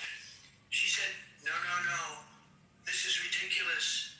They gave me the Nobel Prize. President Trump aimed at 8 wars. I could go over every one of them, including India and Pakistan, where the Prime Minister of Pakistan said President Trump saved from 30 to 50 million lives. That makes me much happier than what we're doing right now. That makes me much happier. We have 1 more to end, by the way.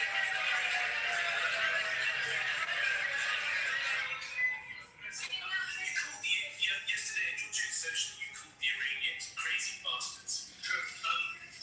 What is your response to critics who say that? I don't care about that. What's your response to critics who say that it's your mental health that should perhaps be examined as this war continues? I haven't heard that. But if that's the case, you're going to have more people like me, because our country was being ripped off on trade, on everything, for many years until I came along. So if that's the case, you're going to have more people. Dasha. You said that very little is off limits in Iran as far as the targeting, including power plants, bridges, you mentioned those. Very little is off limits. Are there certain kinds of civilian targets, though? I'm thinking I don't want to tell you that. I don't want to tell you that. We have a plan, because of the power of our military, where every bridge in Iran will be decimated by 12 o'clock tomorrow night, where every plant in Iran will be out of business, burning, exploding, and never to be used again. I mean, complete demolition by 12 o'clock. And it'll happen over a period of 4 hours if we wanted to. We don't want that to happen. We may even get involved with help build a nation. And you know what? If that's the case, the last thing we want to do is start with power plants, which are among the most expensive thing, and bridges. You saw the bridge one. We were very close to a deal. And then I got a call from Mr. Witkoff, Mr. Kushner, and JD saying, I think they're breaking the deal. I said, tell them that's okay, don't worry about it. But tell them to look out their window and watch. And within 45 minutes, I gave the order to knock out the biggest bridge. I gave the order to knock out the biggest bridge in, I believe, the Middle East, but the biggest bridge in Iran. And within 10 minutes,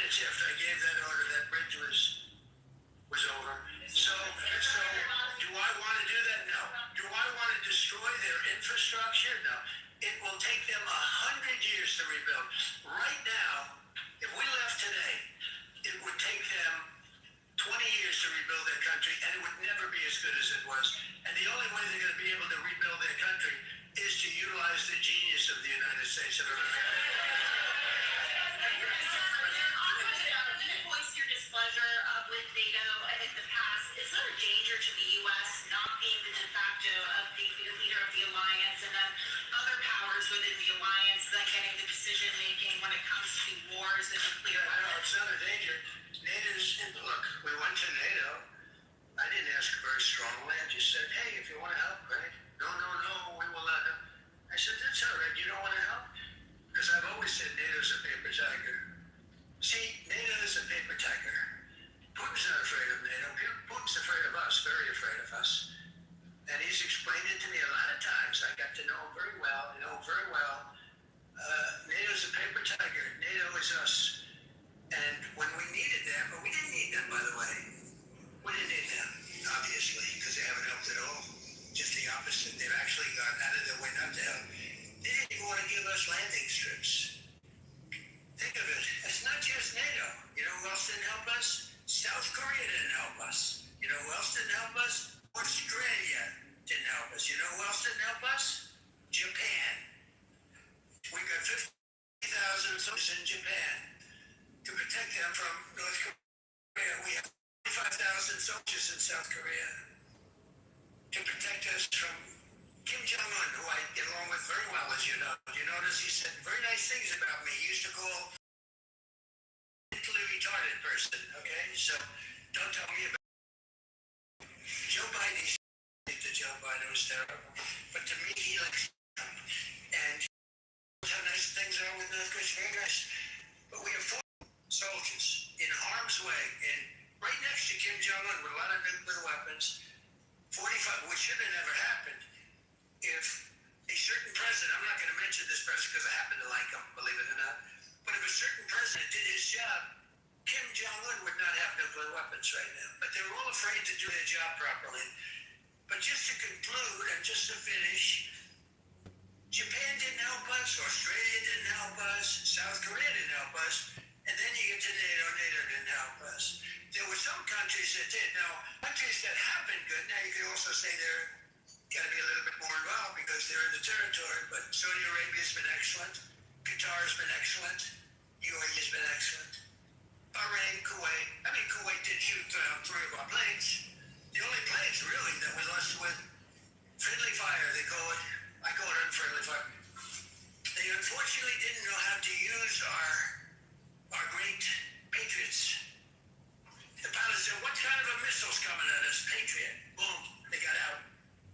Because they know a Patriot never misses. So they had beautiful Patriots. There were planes heading in their direction. Unfortunately, they decided to shoot those planes. They were our planes. So, NATO is a paper tiger. Now, he's coming to see me on Wednesday, as you know. He's a wonderful guy. Secretary General is great. And Mark Rutte, he's a great person, but he's good. And it all began with, if you want to know the truth, Greenland. We want Greenland. They don't want to give it to us, and I said, bye-bye. Okay, thank you very much, everybody. Okay. Is losing his. It's embarrassing because that was embarrassing. I'm not gonna lie to y'all. That gave me how I feel on the clubhouse every day, and I just be like, could y'all please get a hold of him? That's what I was doing. This is bad. He literally said that he was going to run schools.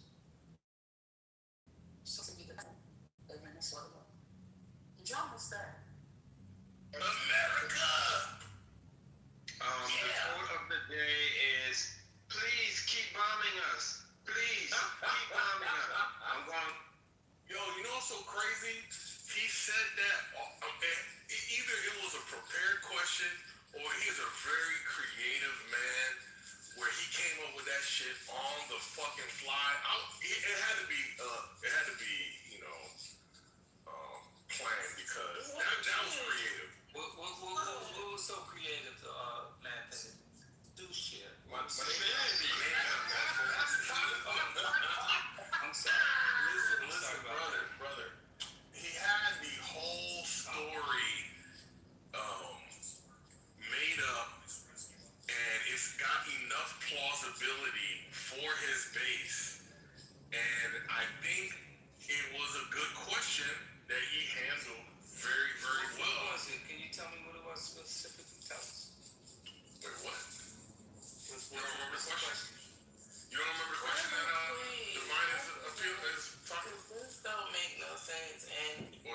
makes sense. No, Leonard We is just It listen doesn't to make sense. idiot speak. he didn't make it sense. You don't have to run this back. This is stupid. I don't get the issue. Like, he's a creative speaker. That's what I'm saying. I don't know if that bothers you or not, but The guy I think is it's very. He's a liar. Very- He's not creating. He's a liar. Yeah, that's a part of creativity, brother. There is no creativity in being demented. The guy Oh, he said they wanted them to bomb. He said they gave us locations. You think they really said that? Or Are do you you think he came up with that on the rationalizing fly? that? Do you think somebody really said this? Do you think? Hold on, brother. Do you think somebody really told him that, or do you think it's an appreciation? It's not a rationalization. A rationalization would be me creating. Someone who's demented. A rationalization would be me saying that this is reasonable or an excuse, or it makes sense of a rationalization. That's right now just appreciating the level of niggatry that he's able to display on the cuff extemporaneously or preparedly, right? I don't get excited. I don't like making my blood boil because I don't. You're in the Matrix. Excited and you want to lash out at me. I don't know why, but it's okay. Kinda, but you're underwater.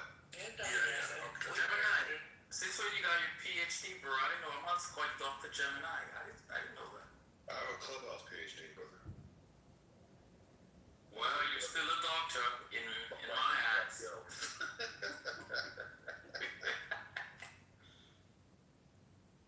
That was so embarrassing. Alright, so now after we got caught up on this one's ideas, what other comments are we gonna make about what we just heard? Any others? Any other standouts? It said if I leave, He literally called Biden retarded on national South television. North Korea called him retarded, but It don't fuck. He said it out of his mouth. What? he said if anybody comes after me, is what he said. He doesn't plan on giving up that spot he's in right now. Trump. I think it's dangerous to talk against our allies, especially the area that he was talking when he said Australia, Japan, Korea. That's the gate. You consider that the gate to keep China in when it comes to Taiwan. So we do a lot of exercises with those countries, to include countries that we don't even have access agreements with or SOFA agreements with to contain China. So now we're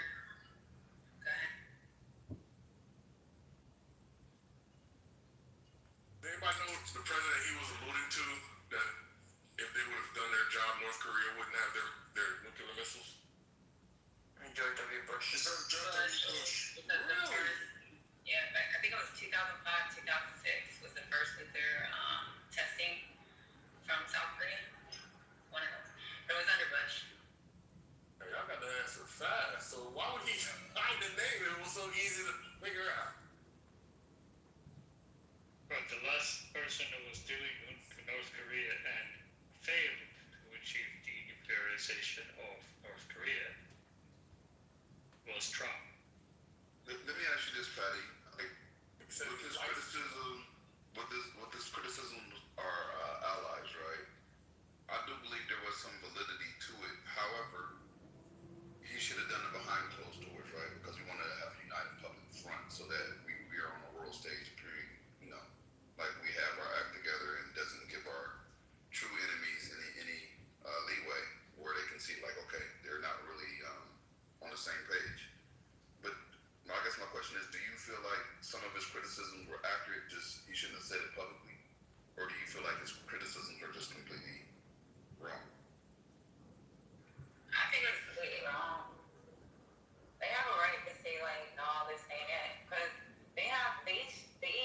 they work with us when it comes to what an operation is gonna look like. So why put themselves or the global economy into a situation? I think they have a right to say no. Maybe they thought no, this will contain the war, that'll stop them from going forward in the war. Maybe they'll do a a couple bombings. I don't know. Gemini, But I think. What about the landing strip portion where he said they wouldn't even provide us landing strips? Because they become a target. Why would I want to become a target? And besides becoming a target, there is no basis for it. First and foremost, NATO is not an attack dog. NATO is a defensive organization. And the only time Article 5 has been activated, it's been United States, September 11. And they responded. They all responded. There's no basis for this action. None whatsoever. Gemini, NATO is not defensive, so.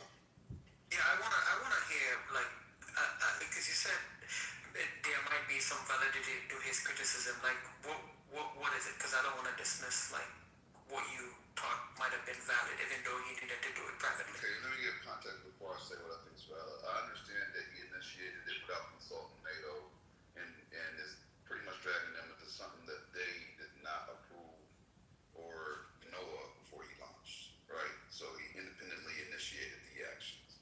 However, I do also know that they're more dependent on the strait than we are, right?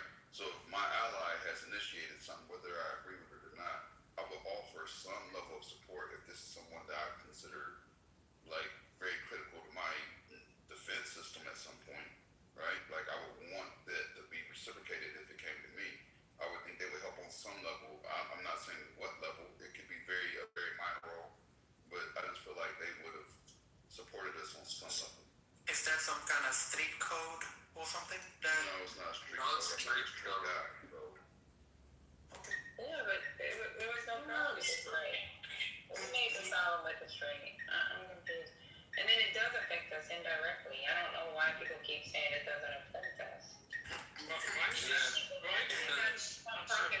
Talk to a junior level analyst. Say something. Let me say something. Yeah, sorry. Gemini, so if you read the national security policy of Trump, right, that they released, it explicitly makes Europe an enemy outside of Hungary and proposes supporting far-right U.S. allied elements in Europe to overthrow current governments.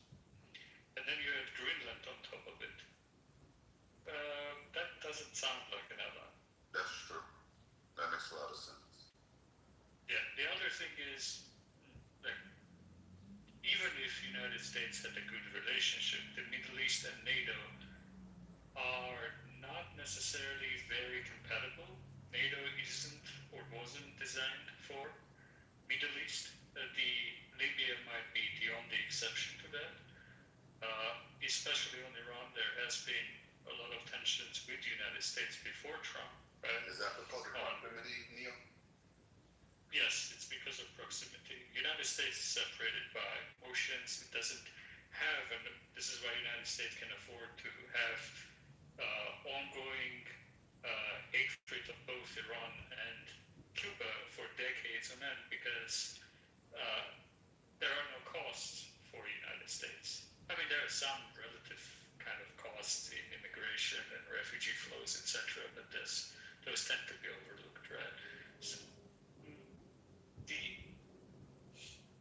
for NATO, on the Iran policy for Europeans, last time Trump imposed sanctions, withdrew from the deal, Europeans were against it. They had to follow Trump, not because they followed an ally, but because European companies would be sanctioned, right? So they were forced to abandon the deal with Iran. I follow you. Yeah, Europeans was very online and happy about the bond deals. So Neo is right. And it was like a big backlash in Europe when Trump dropped the deal, because it was actually a good deal, especially Germans, Angela Merkel. So, but Trump said we have the best military in the world. This was an easy mission. We were winning. We can do whatever we please. The victor takes the spoils, but yet he's calling always back, crying for help. I thought we were a go-it-alone nation. We didn't need NATO. We didn't need Europe. We don't need any of our allies. But yet now he's saying we need them. He's always been a walking contradiction. He always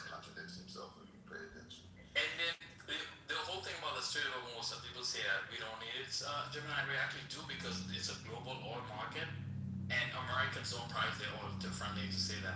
We actually sell all our oil in the world market just like everybody else. So it's a global market. People have been talking about how to partition the market. You can't. When he's saying things like we're going to be charging our own toll on the straight, and they want to charge their own toll on the straight, that's so dynamically different. They're on the opposite sides of the spectrum when it comes to that. So there's no way I see us coming to an agreement by tomorrow. So whatever he's saying he's going to do, he's going to have to do it. And you don't understand the mines. The mines are in the water. They're not on the surface. Some of them haven't been activated. They're actually just dropped to the ocean floor. When Iran wants to activate them, they press a button, they release, the chains come off, and the mines come closer to the surface. I don't see how Trump doesn't understand how mine works. Why would you expect him to understand how mine works? The man is a fucking dummy, bro. But somebody should tell him, I'm like, it's embarrassing. I don't think his brain is able to process that information. I'm sorry. He's not. Yeah, I'll tell you this. Part of the reason why I actually like listening to the crap he spews is because every once in a while he will reveal some information that he's not supposed to. Therefore, the last few days he's been talking about how apparently they've been arming the Kurds during the protest, or even before that. This was supposed to be a covert action that the CIA was doing. No, we the general public shouldn't consume that information and all that. That is literally a contradiction to a United States policy that says, hey, we were the ones that created this protest movement, and we were the one fueling it. And the Iranian response, whatever numbers we're throwing out there, is actually a lie. He does that. And as you can tell, when Radcliffe started talking, he was outside of the kissing Trump's ass. He was measured in what he was saying, but Trump just couldn't help himself.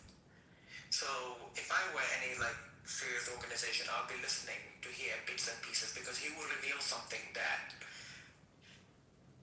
he's not supposed to. Lord's thinking the same thing. I don't know if you guys, I'm sure y'all have heard the audio where he's talking about the mission with the pilot and the protocols that the pilots follow, how they're supposed to go to a higher altitude, get as far away from the crash site as possible, that they were putting out multiple rescue missions in different areas to confuse the ground troops as to where they actually are truly focused on. Like, if I'm them, my takeaway is wider perimeter, right? And I need to go for the higher regions. I need to go for the higher altitudes, because that's the more likely locations that the pilots are taught to go to. Like, I understand, the more they brief him, the more he takes that and briefs the fucking public. It's like nobody told him what to say and what not to say, or he just says whatever the fuck he wants one of us to. But if you listen to him, information. But the reports, I will say this, reports were already out though, Gemini, probably about, 24 hours. I read them yesterday, but he didn't say much that was out of the reports that was already reported for the most part.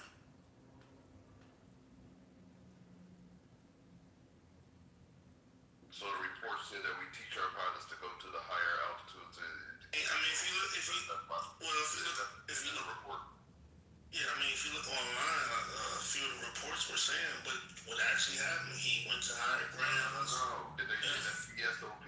Did the No, what I'm saying is the reports say reports were that already out there though. they got trackers on them? Listen, first lady, the way I'm not a yo. No, I say first lady. I'm just saying the reports were everything he said was already I'm out just there. asking a specific question. What did the reports say? They have trackers on them, and the batteries don't run out. They charge the batteries all up. Did they say that? They spoke about the trackers. Yeah, they spoke. I don't know about that in that detail. I don't know about that. I didn't hear that. Well, you use ChatGPT, man. Come on. No. Hey, ML. Now, ML, one thing I will say is, ML, and a lot of reports. ML get me back from yesterday. Yeah, I was trolling you, ML. Now, I will say this: a lot of they have retired Navy SEAL people. These reports been out there for at least a day or so. Yeah, so This is things I heard yesterday.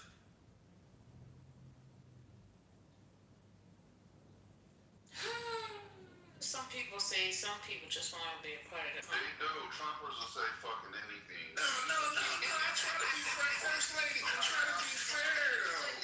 Matter of fact, the boy now. No, First Lady. I try to be fair, First Lady. No, I still saying Omar, like, I mean, let's be honest.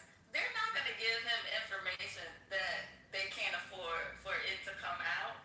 Like, the little trackers with the battery thing, in my mind, that's him because he can't go but so detailed in these debriefings. So they probably gave him high-level stuff, and his mind, his ADHD or whatever, was like, well, how long were they able to stay out there? Do they charge the battery and stuff? And that's what he took from all of the other stuff. Like, when he rambles and gives, like, this insignificant stuff, but he gives it the emphasis, it's because that is what he can fixate on. That's what makes sense to him.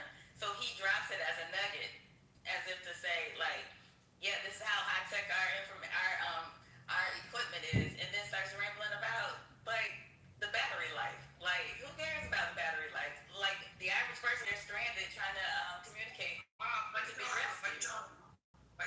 There's a lie there, that it's not the battery life, it's the fact that those guys, you can't turn on your transponder or beacon and leave it on. You turn it on, you let them know where you're at, and you turn it off, because the enemy could also track that particular beacon if they have advanced communication systems. And so it's not like you leave the beacon on 24/7. You turn it on and off so that people could actually know where you're at or the direction you're headed, and the enemy can't track. Well, what about this one? Did the report say that he sat in there and they had the camera on him for 40 minutes, and then they saw a head move and they were like, yeah, that's him right there, let's go get him? I mean, like, some of this stuff is just like, are we watching a movie? Yeah, that's what it seemed like a movie. Yeah, I'm putting it in the chat. You have high altitude drones that will fly the area to find a person, and they have advanced cameras that could zoom in, and also aircraft have to do the same thing too. Yeah, I'm not saying that can't happen. I'm just saying, was that in the report? Like, is that information that you should be giving out? I mean, because what if this happens again? You just gave us a whole list of the different things that you actually do to get things or to rescue someone. I feel like, I don't know. You know what they talked about. You know what they said, which actually, well, I was surprised they said it when they said that the CIA was using decoy methods to lure the enemy away from the actual location of the guy. And we all know they do that. But for them to actually say this to me, I thought was idiotic. Because the next guy who crashes, the CIA will go multiple directions, Iran multiple directions, because they really know. Hey, Emil, I got my source. I know I was giving you all some of my sources right now, but I got out of the Japan Times, and that was 24 hours ago when I got this said information. Yeah. To the point about I put it in the chat. Yeah, I put it in the chat. Oh my God, giving your sources away. Oh my God. Give y'all hand, put y'all on, man. Put y'all on. Who fucking cares? All right. Yeah, you my guy, Spirit. You my guy. You my guy. Trump revealing God bless. information that he's not supposed to. By the way, he's not the only one guilty of that. If you listen to XF himself, anytime he opens his mouth, I guess for the purpose of bragging, can you imagine you standing in front of the media and you're briefing Americans on, call it a situational report, and you're talking about a fucking VTC thing, video teleconferencing, and the fact that it says for 45 hours collaboration was still ongoing? What the fuck? Like as if in the moment of a crisis, what's going on? Like as if in the moments of crisis, Americans don't know that the federal government, at least whatever agencies are in charge of taking care of something, they will be collaborating. I think, XF suffers from the same thing Cash Patel has, which is, you were this kid who wanted all this cool stuff, and somehow you find yourself someplace that you don't, and all of a sudden,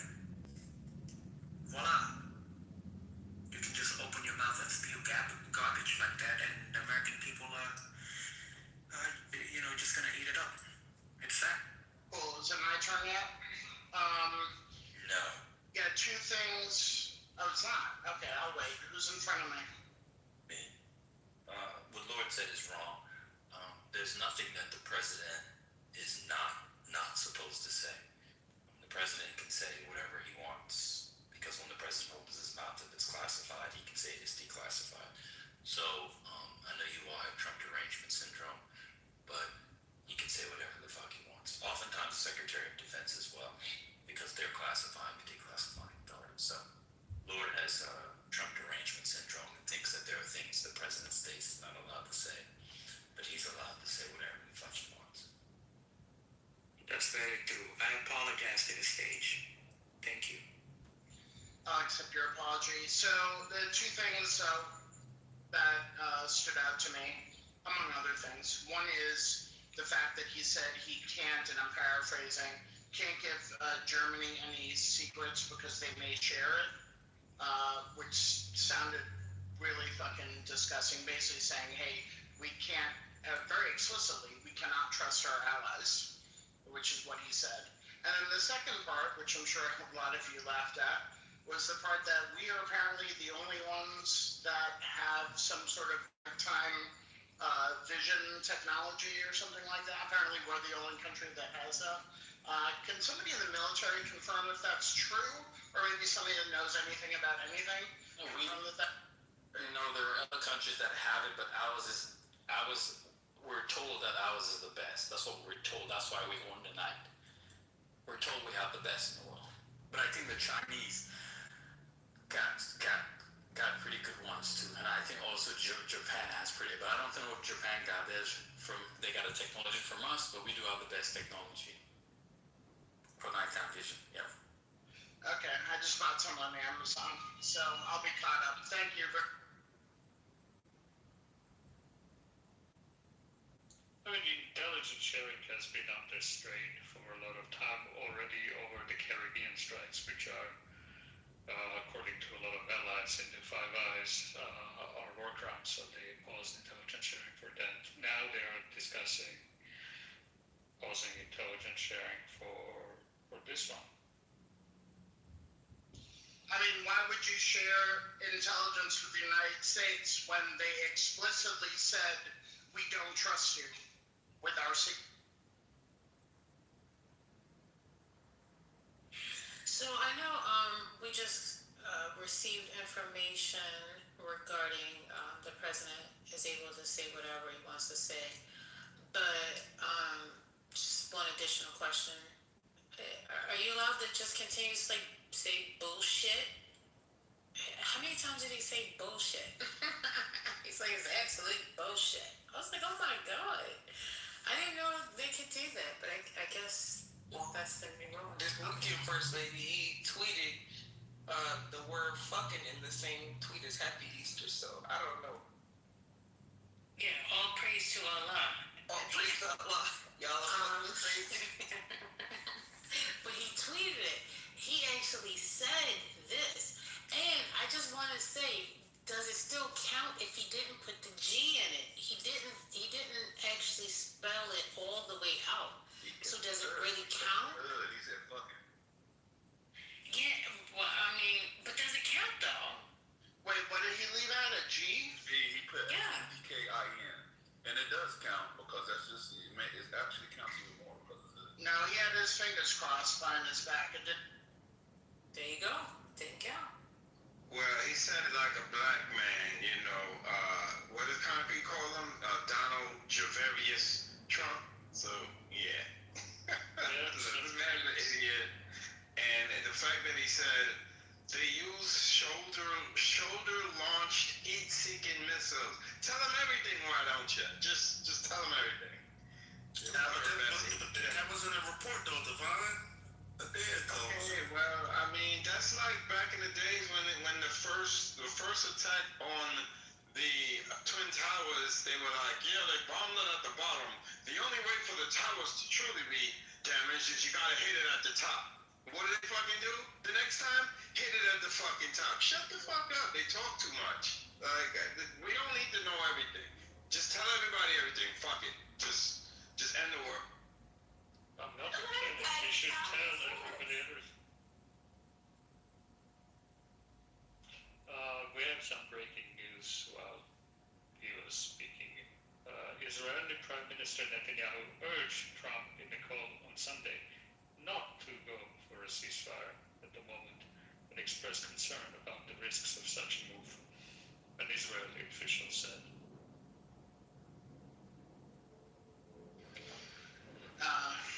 That's not shocking.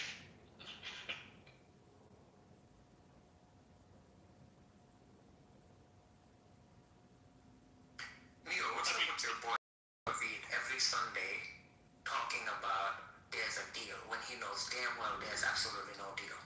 Why is he doing this? He's insider trading on his own news. If you could move markets in the morning with every day with the rumors of a deal and then rumors of no deal. I know, right? I have a pragmatic question, pedantic question. If his deadline is at 8 o'clock Eastern Time, Tuesday, is that Iranian time or United States time? Was it? I think the assumption is with deadline. I need to double check, but Eastern time. Yeah, Mar-a-Lago time. So that what time in Iran? That's the day before in Iran. Is that time? Is that like 8 o'clock tomorrow night? Is like, you know, I don't know. First thing. It's like 3 in the morning. Yeah, 3 in the morning in Iran the day before. Right. Middle of the night. Yeah. Well, So it'll be Wednesday for them. it's technically taco time. So it'll be a back out. So when will he? Are you asking when the deadline is, or when he'll back out of it? He'll back out of the deadline before the deadline, and then get rid of the deadline. So Yeah. the more appropriate question is when is taco time. I feel like repeating it. I'm really sorry. There are no deadlines. The strikes are ongoing. Yep. Hitting their version of MIT and the petrochemical place. Actually, I just couldn't, they shared at the time, but while the video was playing, there were reports of explosions in Iran, and then there was a tanker that was taking off from Qatar, trying to get to the Strait of Hormuz, but I think it was stopped. ABC News did have an article, we kind of knew this before, that Chinese geospatial, geospatial, how do you say geospatial? Geospatial? Geospatial. Analytics company Missar Vision is used by RGC for targeting purposes. Nice.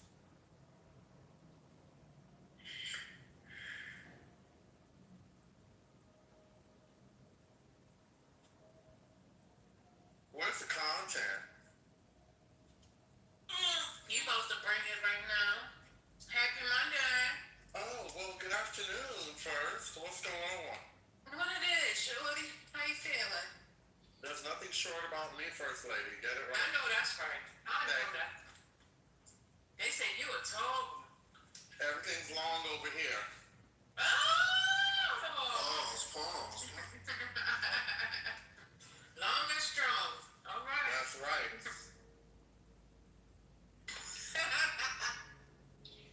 Hey, Divine, for your news segment later, can you put in that a baby was born on a flight headed to New York from the Caribbean?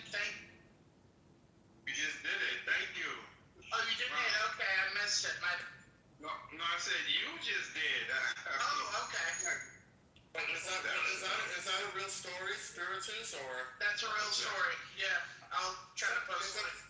Is the baby a citizen or not? What do we think? Well, that's a great question. I don't know. Let me look at it. I think the woman is from Jamaica, but I don't know if she's American citizen or not. Was it an American plane? Hold on, I'm gonna look. I'm gonna get the link. Define American plane. So if you're on an American plane and you had a baby then you're an American? No. I have a bunch of I'm just questions. joking. Oh, yeah. So, that's a question that courts have not decided yet. But it's hypothetical that sometimes comes up in these conversations. So, that's funny. So, where was the plane? Does anybody know where the plane was? You want to hear the? Oh, okay. You want to hear the short news stream of it? Oh, yeah, sure. Sure. And to answer the question, the baby is a Jamaican. What y'all talking about? It was a Caribbean Airlines. Go ahead. Here you go, guys. Labor while her flight was about to land at Kennedy Airport. Take a listen to the moment Caribbean Airlines notified air traffic control.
She was born just as a plane was, for lack of a better word, pulling into Kennedy Airport. Was that what they said?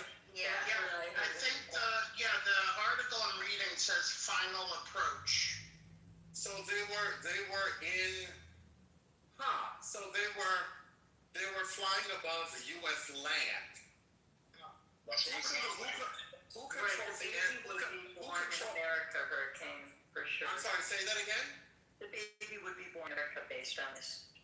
So, but I don't know what the rules are for airspace. Yeah, what's the airspace laws, Eric King? I don't know. I'll say this: the baby is most likely gonna go to an American hospital here in the States, and don't they like issue birth certificates, and doesn't that automatically trigger a social security card? That baby's American. I'm going. Don't you have to go through customs in order to actually, because they could actually put you back to go back to your country. Was the woman, is the woman an American citizen? It's undisclosed. Does anybody know? Undisclosed. Okay. I mean, so, like I said, this is a hypothetical that comes up sometimes in these conversations. I don't know what the answer is, because airspace and land are not the same. I've never heard a definitive answer, but I'm sure that, if I had to, I could make an argument for the kid being an American citizen. But if I had to, I could also make an argument for the kid not being. Trump is Hurricane. If they're on U.S. airspace, what is it called? The child will be American. And say if they're in international waters and the flight is an American airline, meaning the aircraft in itself was operated by an American company, the child becomes an American citizen. It was Caribbean Airlines. That's the main right there. But Caribbean Airlines is the. Right. Yeah, the child was on U.S. soil. So it also says that whether the baby born on the Caribbean flight is an American citizen depends on if the birth occurred within U.S. territorial airspace, meaning 12 nautical miles of the U.S. coast. If born over U.S. soil, the child is a citizen. If born over international waters, the child likely takes the citizenship of the parents, not the U.S. So, but it sounds as if they were in U.S. territory when the kid was born, because they were pretty close to the airport, right? Definitely. Oh, good. Well, yeah. It says there was a similar case in 2011, Philippine Airlines. A child born mid-flight outside U.S. airspace inherited the mother's citizenship rather than the U.S. citizenship. So that was 2011, but it was mid-flight outside U.S. airspace. This was definitely U.S. airspace. All right, so I'll add a couple other quick points. This airline allows pregnant passengers to fly without medical clearance up to the end of their 32nd week, but does not accept passengers after their 35th week. And on top of it, in March of 2020, the National Library of Medicine said that between 1929 and 2018, 74 infants were born on 73 commercial flights. Thank you.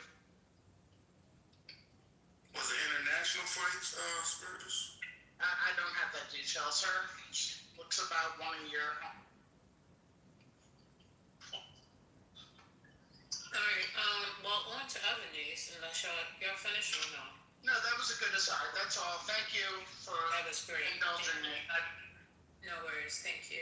We appreciate you, brother. So, Kanye West, we can come back to that, but the Supreme Court vacates the contempt of Congress charges. Did y'all hear about that? Yeah. More, First Lady. Yeah. Well, it says the Supreme Court on Monday vacated contempt of Congress charges against ex-Trump advisor Steve Bannon, used to honor a subpoena from the committee investigating the January 6, 2021, and later served a 4-month sentence. The court did not explain its decision.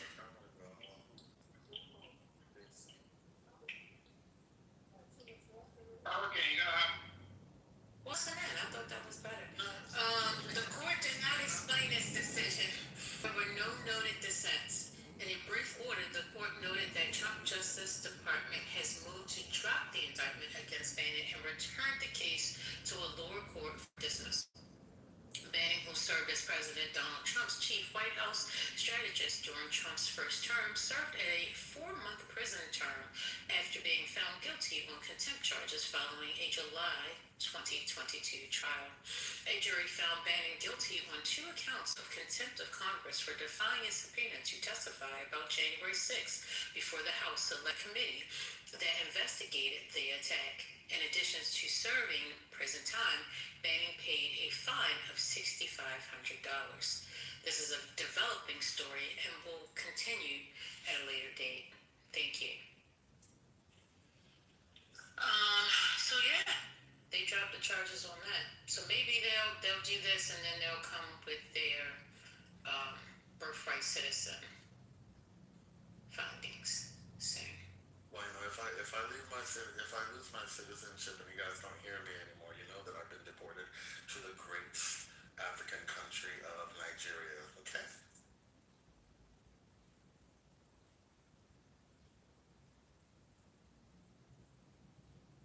You're protected, Hurricane. You're protected.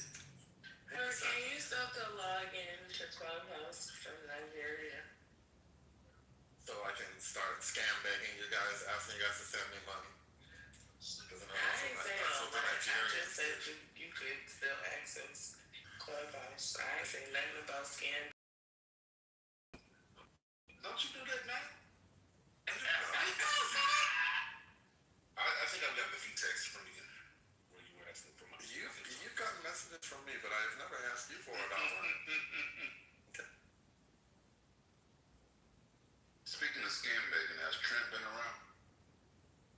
No, it's been about 2 days. Don't do our brother like that. Come on, Divine, protect your Jamaican brother.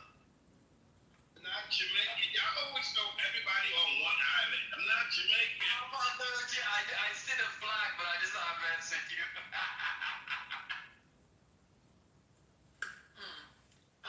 Well, it says Kanye West was booked as a festival headliner. Brands are now pulling their sponsorship. It says here that Pepsi and brewery company Diageo have withdrawn their sponsorship of UK's 2026 Wireless Festival and announced that Kanye West would headline the 3-day event. The rapper, who goes by the name Ye, has faced backlash in recent years after making repeated anti-Semitic and offensive remarks. Pepsi was the main sponsor of Wireless, which will be held in London's Finsbury Park from July 10th through the 12th.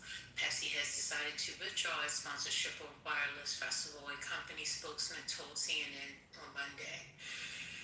So, Diego, which owns brands such as Guinness, Bailey's, Smirnoff, Ciroc, and wireless partners Captain Morgan, has also withdrawn its support for the festival.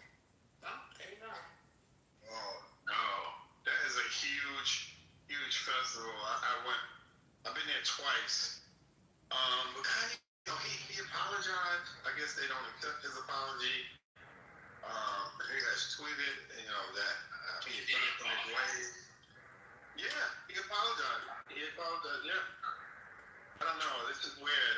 Maybe they'll find more sponsors. Because those festivals bring in a lot of tourism, bring in a lot of money for the city of. I don't know, man. This is strange. I did mention it last night, First Lady. I heard about Pepsi, the other sponsors as well. Wait, why do you find it strange? I don't understand. Why he told their sponsor? He never Pepsi. Why? The man apologized. If it was Blink 182 that went down this rabbit hole and said they were sorry, Pepsi would still be a sponsor.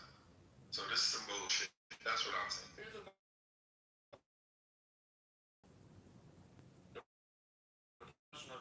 What? I didn't stutter. I put food in my mouth, but you could hear me. Forgiving of black males. Yeah, it's a fact. You agree? I'm not.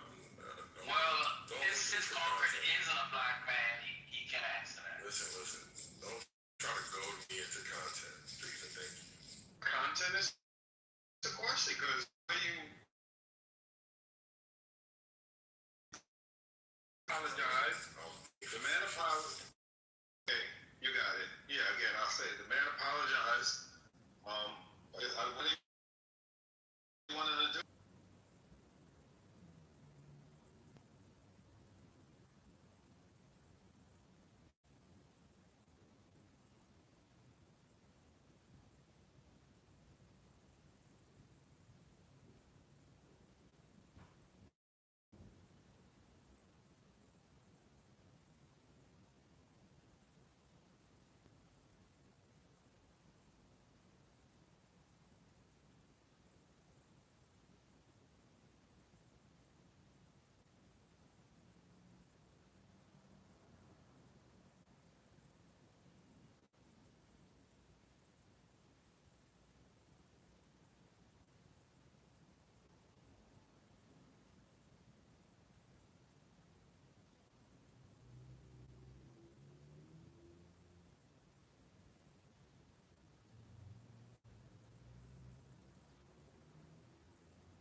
stop rage baiting. I want to hear the Pepe story.